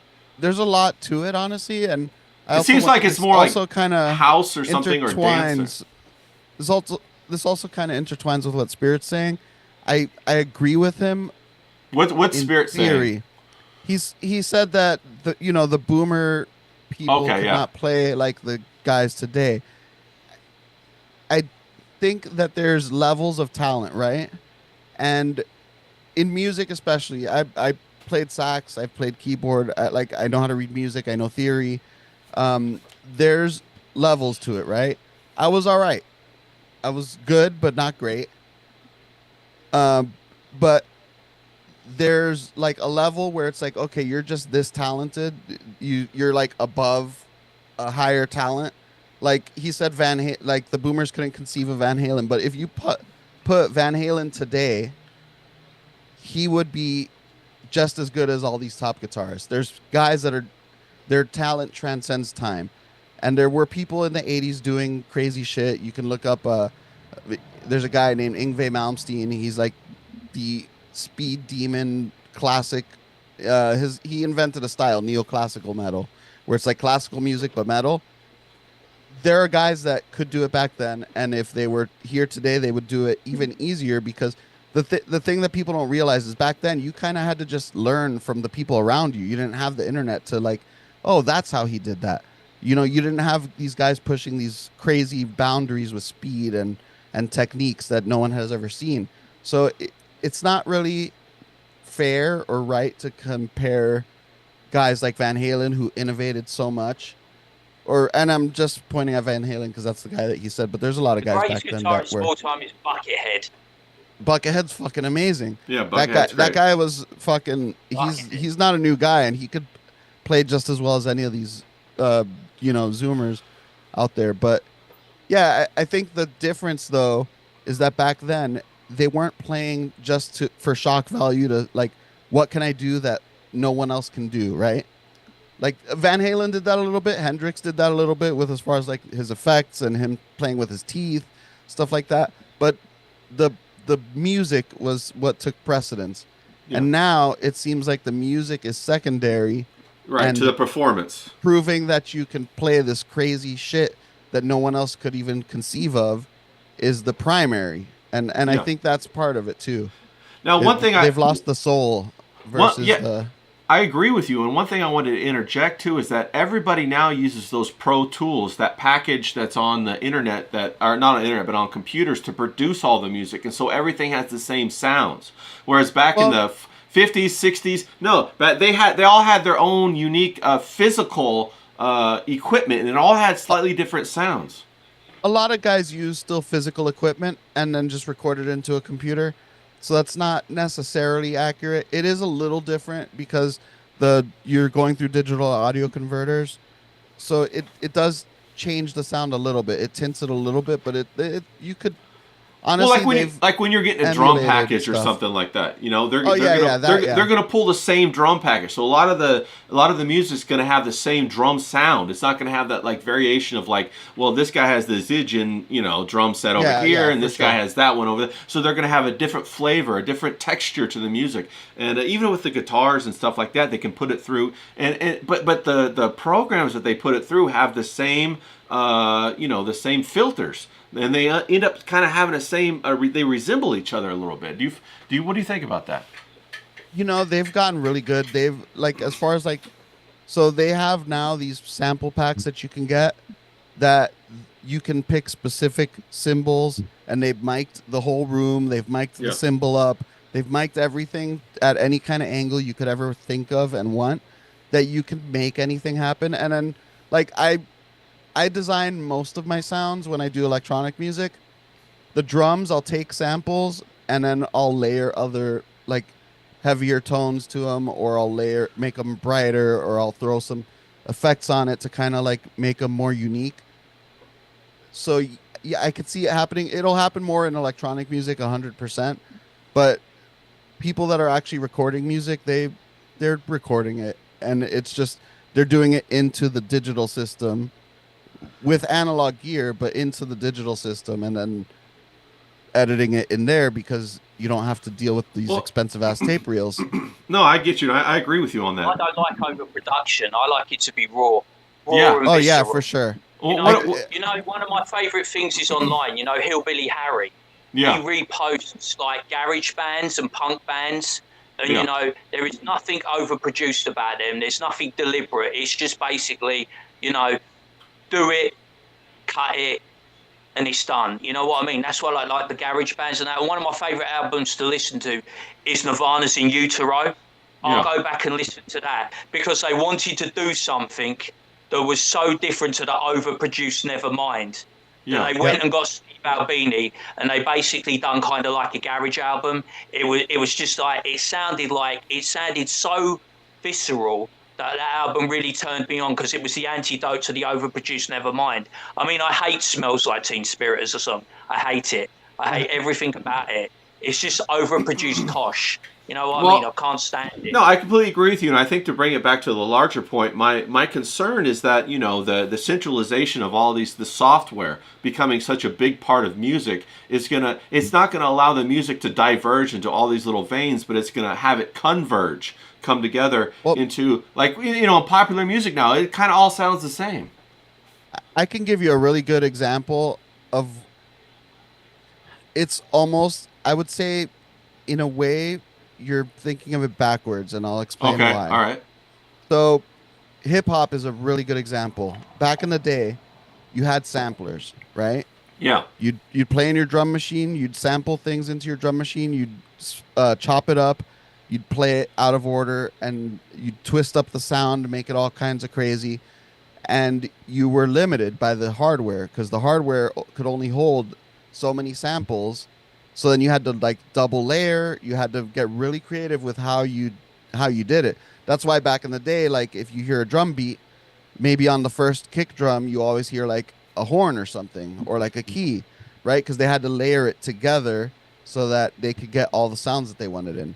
Now with the computer, you can make anything you want, and you don't have any kind of limitations. And limitations tend to be a source of creativity because you're limited. So you have to get creative with what you're doing. When you have all these choices, you get analysis paralysis, right? Yeah. Where it's like, oh, I can do anything. And then you start making some crazy shit that just doesn't make any sense. Listen to Queen and Pink Floyd that CK was mentioning. Pink Floyd is my favorite fucking band of all time. The stuff that they did was all just innovating in a studio with new equipment. They didn't have any kind of instruction manuals to all these new synthesizers and sequencers that they were using. They decided, hey, we're going to go around the studio and ask everyone questions and just like play them as voices in the album. Queen did this crazy layering where every band member would sing every harmony part, and it had this thick wall of sound that you're not going to get nowadays because people aren't thinking in a creative way like that. It's definitely changed. You make a really good point there, and that's kind of what Dickington Post just said. He said limitations mean choices were made, and you had to work with what you have. No choices to make with infinity means no shared plan. And then we had another really good comment. Let me scroll up from Spiritual God Warrior. He said most of the software now modeling analog equipment is just one-to-one analog components modeled as digital. It's just electricity passing through capacitors and resistors. And I do agree with that. But I do think that there are patterns that these models fall into. Even the randomizers fall into patterns. And one other thing that he said too is he said that AI is going to replace Pro Tools. So everybody out there who's used Pro Tools, and that's what I meant. I meant Pro Tools. They're gonna get replaced by AI as well. And so it's starting to happen. Honestly, there's so Pro Tools is what we call DAW, Digital Audio Workstation. Yeah. It's basically the software form of having the tape and cutting it up and splicing together. Right. They're already making digital audio workstations that have AI in it. Yeah. I saw one plugin that you can just like sing the melody. You don't even have to have any kind of keyboard in front of you, or you just sing a melody and tell it use this sound, and it plays that sound at the melody you sang, which is kind of cool. But then it's also got like AI that it's like, okay, here's my song that I have so far. I need drums and a bass, and it'll just fill it in for you, which that's kind of like, okay, come on, really? Yeah. No, you're 100% right. And I think that, like, isn't that kind of what we've been talking about? You know, they're going to remove that sense of accomplishment for the creative musician, right? If they give everything to you, that's almost like universal basic income from a creative point of view. They give it all to you. You don't have to refine yourself. You don't have to work for it. There's no sense of accomplishment. So you're going to lose that creativity. That edge is going to be gone because you didn't get sophisticated. James, is this going to have a positive or negative impact in music? Is it all going to sound the same? We're going to lose interest in music? Well, John was having a conversation with Spiritual God Warrior and Dickinson Post, and I'm here nodding my head, pretending I know what the fuck they're talking about. Going straight over my head. I'm like, Jesus, can't we just get a group of young lads with a bit of spunk, you know what I mean? Get some instruments, go in the garage and make some fucking music that we all want to listen to, you know what I mean? I'm old school. I just want to grab it. I want it to be visceral. I want it to mean something to them, and I want it to mean something to me. You know what I mean? I want musicians to make me feel something. And at the moment, there isn't any musicians out there that are making me feel anything other than apathy. I'm like, another pop song, another, you know what I mean?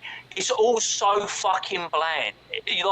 I think with what's gone on in the world in recent years, like you're saying, everyone's creativity, everyone's ambition is taken a nosedive, right? And you have to start with ambition.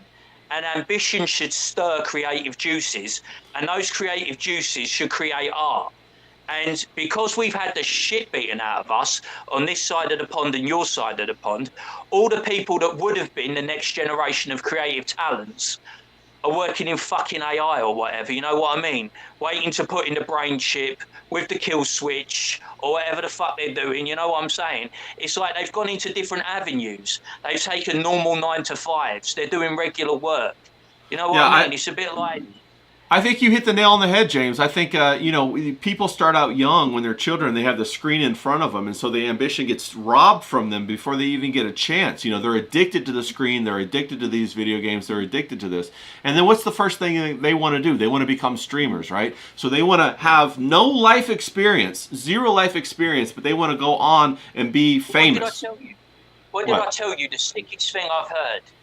I was watching like a news channel, London Tonight, and they go around the school, and it's like, you know, where they go on the work week, you know, a couple of weeks in the real world doing work placement, and they ask this 14-year-old girl, they go, what do you want to be when you grow up?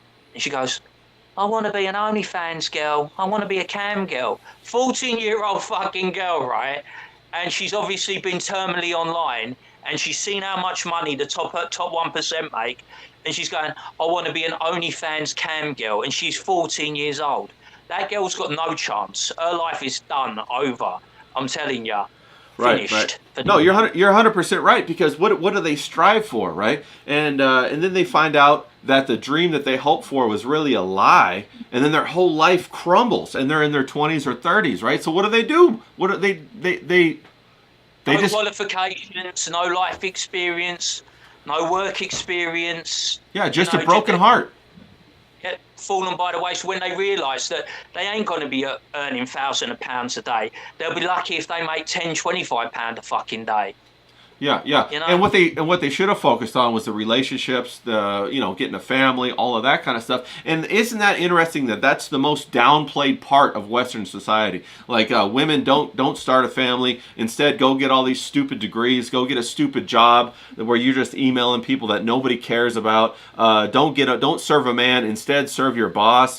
Men don't look after women. Just use them. A man should be You've got a choice, aren't you? There's the easy path and there's the hard path. And I think the online world and the streaming world and the terminally online, they're being seduced by the easy path, aren't they? And it's like, I can just get a laptop, I can get a tablet, I can get a computer, I can go online and it's like ka-ching, ka-ching, ka-ching, ka-ching, ka-ching. I can just start making money for doing nothing. Yeah. It's money for old rope. I don't have to go out there. I don't have to work hard. I don't have to go through life's hardships, the ups and downs, the rejections, the acceptance. They think that's too much for me. I've seen my mother and father do that life and I don't want it. So I'm going to take the easy path. And the easy path isn't always the best path.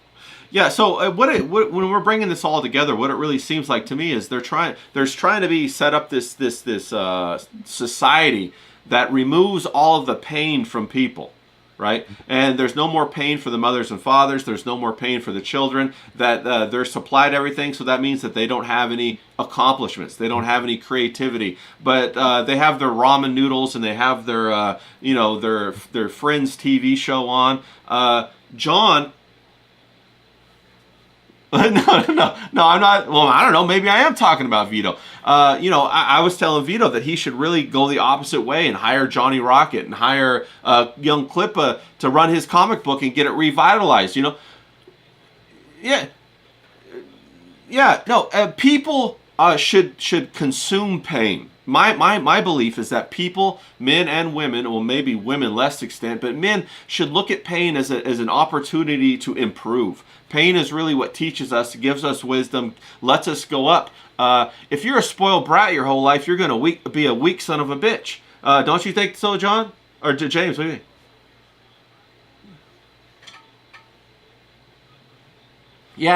Yeah. Fighters, they go through tremendous pain.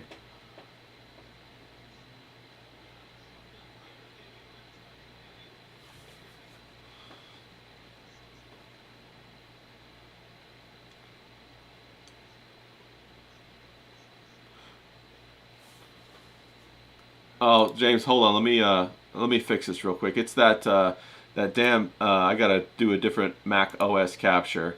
It goes out. So hold on. Let me get this going. Okay, Mac OS audio capture. Okay, desktop. Boom.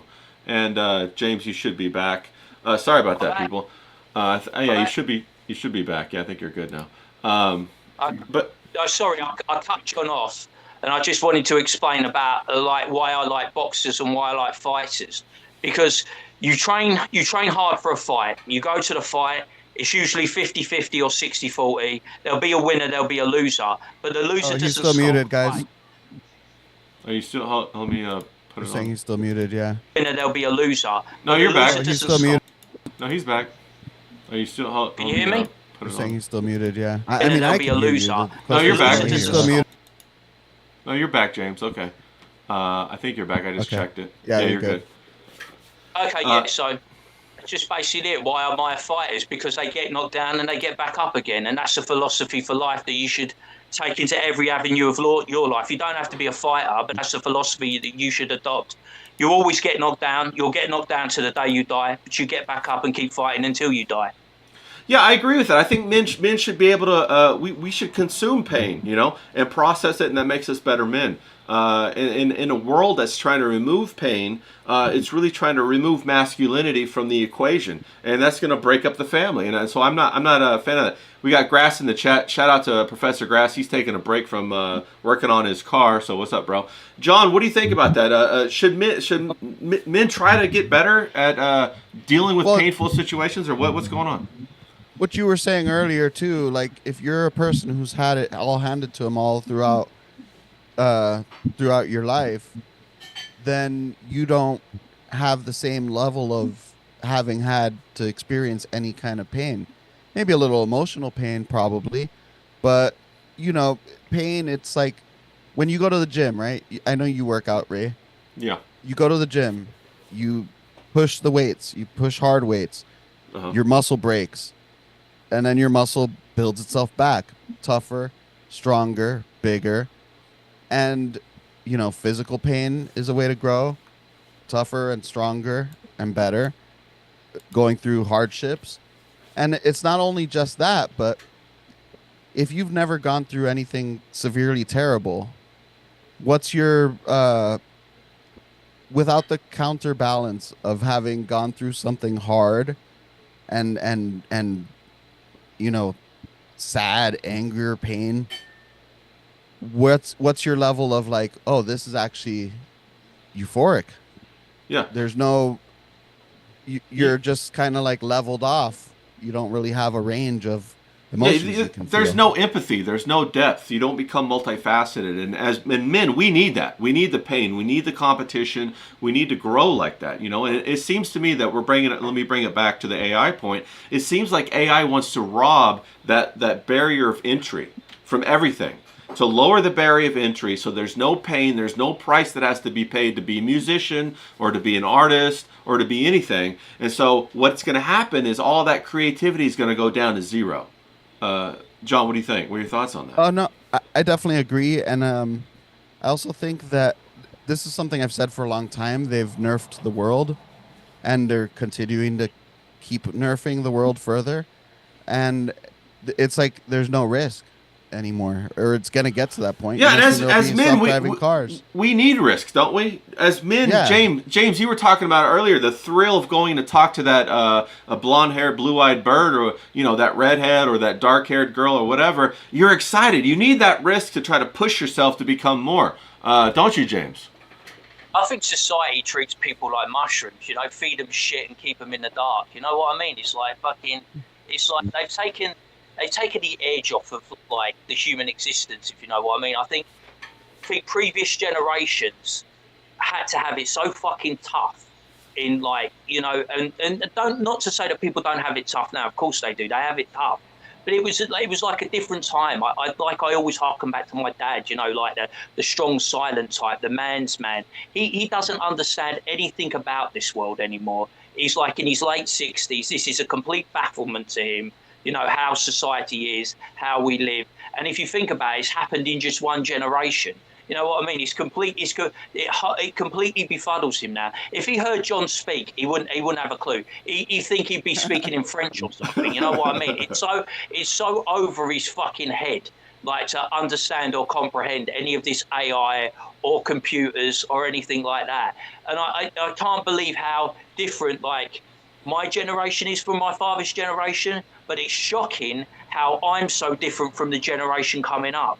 You know what I mean? It's like Oh, yeah. that gap is huge.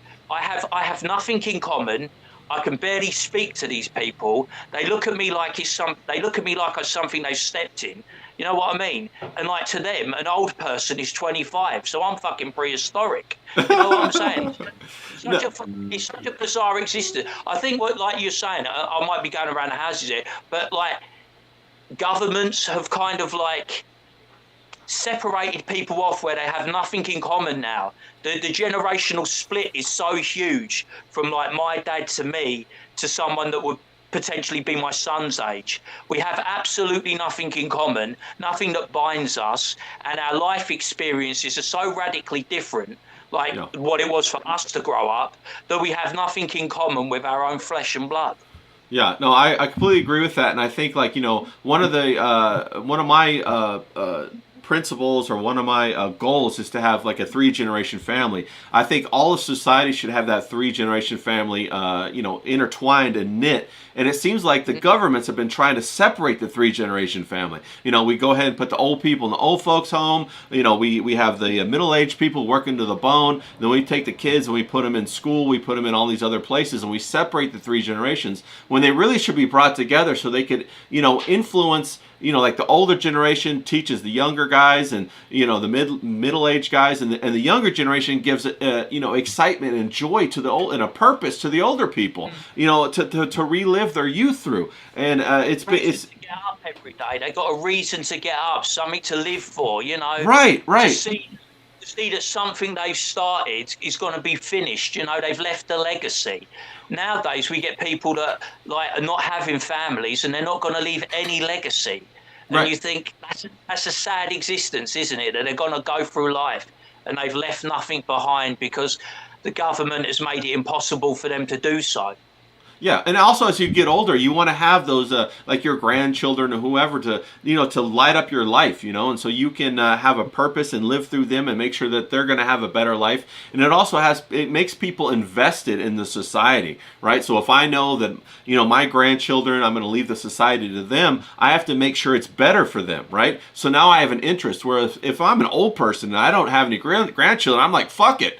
Let me go ahead and let me reverse mortgage my house, take my Winnebago, and go across the country eating, curly fries and wings, right? And so, fuck that. So it really takes a lot of the, a lot of the investment that people should have and how much they care about their society and their country, and it destroys it. And you could kind of see a systematic plan going on like that. But to bring it back to AI, it really feels like that's what's going on with AI, and to further separate the three generations. John, do you have that similar viewpoint, or do you have something else going on in your mind with it? No, not really. I agree with everything you guys have been saying. I mean, we all come at stuff from different perspectives, but I think we definitely all we see things in the same way. We just come at it from different angles, But I think we're all kind of in agreement on all this. Yeah, I think it's important, and I think that you're 100% right. We all see, we're all kind of seeing the same thing unfold. And King Yeti makes a really good point in the chat. He says, terrible life experiences give you perspective on what moments in your life are truly worth remembering.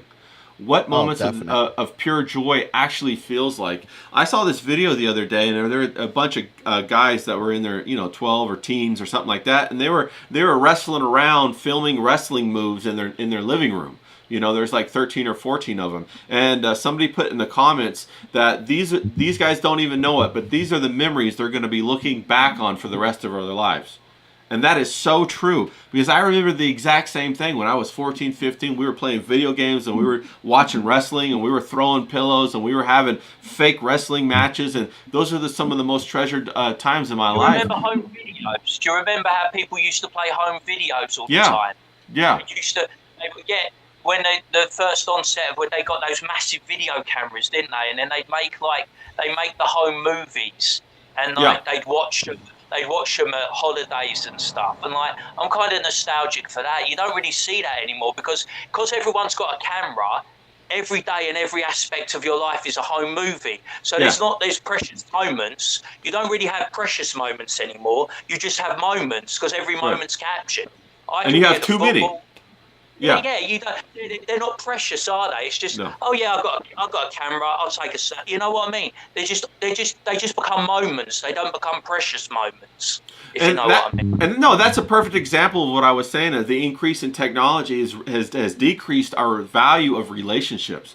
It really has just watered them down, diluted them so much that they're not as important anymore. You're not as you don't cherish those. Maybe the one or two times you go and you get the video camera out, like on a holiday, on a Thanksgiving, on a Christmas, and record that, and then you have, hey, we're gonna watch last year's Christmas or whatever. That's gone. Everybody has so many videos that they film their food, they film the mouse, they film the dog, they film their girlfriend cheating on them or whatever they're doing, right? And and so it's it kind of loses its value. And now we have all of this waste, this data waste, just out there floating around. And then on top of it, you have AI that's just pumping out digital content. That is anybody going to look back on this digital content in like 10 years, John, and want to see any of this stuff, or is it going to be deleted? Is it gone? It really just depends on which way the world goes, no? Well, you look back on Jurassic Park, right? I remember exactly where I was and who I went to go see Jurassic Park with. Are those kind of experiences going to be in the future, or no? What do you think about that? I mean, if it's possible, if things start turning around it's looking pretty fucking bleak right now, but it's always possible. I don't know. It's like asking me to try and figure out the lottery numbers. No, I completely, I hear what you're saying, and just to kind of take a little. Like, remember we discussed the previous one, like with all the technology, where it's really sick is in the dating game. You know, with all the filters. It is fucking sick. Remember, like, you know, they put the filter on and they're one thing, and you know, when you meet them in real life and they whack the filter off, I mean, that is some fraudulent shit, isn't it? It allows people to get away with some really skeevy fucking behaviour, you know, pretending to look like and be someone that they're not. And, you know, it's like, and predators, they love that shit, don't they? They love all that fucking shit so they can mask and fucking do all their crazy. Well, even now people can make AI videos with other people's faces that it never, you know, porn videos or whatever, that it never happened. But my point being is that, you know, I'm not talking about what if or remember when. That's not really what the conversation is about. What the conversation is really about is how is the new technology impacting the status of our relationships as we go forward. And it seems to have a detrimental impact. James, what do you see it that way, or do you think that it's going to... Yeah. I think, like, just to sum it up, like, really, I like the personal touch. Something tangible, something that I can see, something that's physical, something that's raw, something that's emotional. I always harken back to this, but there's nothing beats meeting a woman at a bar, in a restaurant, at a club, and you're feeling that moment in time. Now, it's all kind of like remote, isn't it? It's very remote. It's all online, and I think that it doesn't sharpen the edges, really, does it? It kind of blunts the edges. You know, our social skills. I look at the generation that's come up behind me, and their social skills are terrible. They don't know how to speak to the older generation. They don't know how to speak to women in a respectful or flirty manner. They don't know how to engage with people that have different political beliefs or different social beliefs. They're just like angry, dysfunctional retards who don't know, who find who find like normal life and society so hard that they would rather spend every day of their waking life in their bedroom in front of a computer. Look about that guy, those videos I send you about the guy that pretends to be an MC, you know, fake motorcycle club. You know, he doesn't want to learn how to ride a bike and join a gang. He's pretending online that he's in a motorcycle club like it's Sons of Anarchy or something. No, that's a great point. Yeah, John, are they going to be able to replace the human relationship with the AI or anything like that, or you think they're going to fail? As we wrap it up here, we're getting to the top of the hour, guys. I mean, I think it's kind of... For some people, when maybe... When I was a kid, my dad would say things that were wild, right? Yeah. And you know, I'm young, and I'm like, the world isn't like that. He came from Cuba also, so like, when you come... It kind of, in my mind, when I was that age, kind of was like, oh, you're from that other place. Things are different there, right? Yeah. So in my mind at the time, it's like I kind of like discredited a lot of what he was saying. And he was also old-fashioned, but old-fashioned from a different country. So it's like even more so. Sure. And I looked at him like he was full of shit for a lot of the things and his views. And then as an adult, it's like, he was fucking right about everything. There wasn't a damn thing he was wrong about. So, and I think that's, I worry that, because it's not just that things are advancing in technology, it's also that there's a system pushing it. Yeah. And there's a system propagandizing people and, you know, social engineering people to be dependent on it. And so I don't know, with the birth rates as low as they are, and we're like almost at the point where like in free fall collapse, except for the third world. Yeah. I don't know if we can turn the tide. I hope we can. But I don't know. It's going to be make some really good points there. I catch myself saying that. Yeah, it was better than my day, Sonny. It was better than my day. You gotta know for sure. No. I'm always saying it was better in my day. No, you're experienced. I've turned into my mother and father, because they used to go to me, James, it's better in my day, and now I'm fucking saying it. Yeah. Oh, no, it- definite.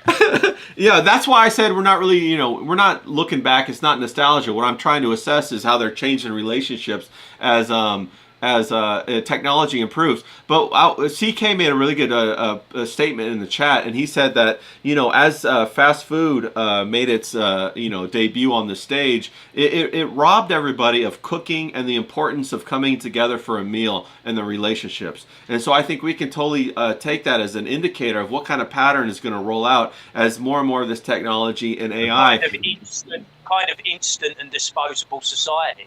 Right. So I think AI is going to probably produce the same thing. James, do you have final words? And where can people find you, bro? What do you think? Wrapping up. I'm all over the shop on James Grabham or James Domenico Grabham 81. X, Insta, Threads, YouTube, Rumble. All that good stuff. But yeah, go follow John. Go follow Ray. Proper Rocket, not proper Rocket, but Rocket. What I'm saying. Follow James. He's a diamond geezer. He's the best guy out there. So give him a proper follow. We're trying to get him a boost in the numbers, and he's a proper geezer, as he says, and I love that term. I try. Yeah, no, you succeed. You try and you succeed. John, final thoughts, and where can people find you? I think we just got to keep on putting out our experiences, our point of views, and hope that we can somehow make it resonate. I think with the cartoons, everyone likes a laugh. Everyone likes animated stuff. What Professor Grass does with your cartoons, with the AI, and he does a really good job. It's fucking awesome. And we're using AI. How about that? Yeah. Yeah, no, you can use AI. It's a tool to have in your tool belt. It's not to be a crutch, right? Yeah. But it's definitely a tool. James coming on and just cracking jokes and showing what a masculine person with a personality should be. Me doing politics or music. I think we all gotta try and show people that it's not just about the internet and push our propaganda out there, for lack of a better word, right? We gotta counter propagandize people from all the propaganda they're experiencing. I agree with that, and I think that what I really want to say, what I really think is that people are goal machines, okay? And people go after a goal, whether you're a gambler, whether you're a track star, whatever you do, people are goal machines, and people need to realize that they've been sold a lie as to what's going to make them happy, and they have to look down inside of themselves and figure out what's really going to make them happy, and then change their life to go after those goals. Okay, it's going to be hard, it's going to be painful, but it's going to be fucking worth it, people. It's going to be worth it. So I'm going to jump down in the chat before we kind of get out of here. We got Spiritual God Warrior. Shout out to you. He says proper. We got John in the chat. Shout out to you, John. Both in the chat. Both on the show. Appreciate that, okay? We got Barb Rogers. ZPGs. Thanks. Shout out to you. We got CK. Shout out to you, bro. Thanks for coming by. Son of a Beach. Net on there. Okay, who else we got? We got Professor Grass. I hope your car gets fixed, bro. I hope that's an easy fix for you. He's out there in the garage actually getting his hands dirty with some grease. Who else we got in here? King Yeti, shout out to you. Thanks for popping by. Barb Rogers, I already said that, I think. So fantastic, everybody. Appreciate everybody coming by and having a good time with us today. John, Knuckle Bump. James, Knuckle Bump. Shout out to you guys. Kick some ass today, people. Have a good day. And we're out of here.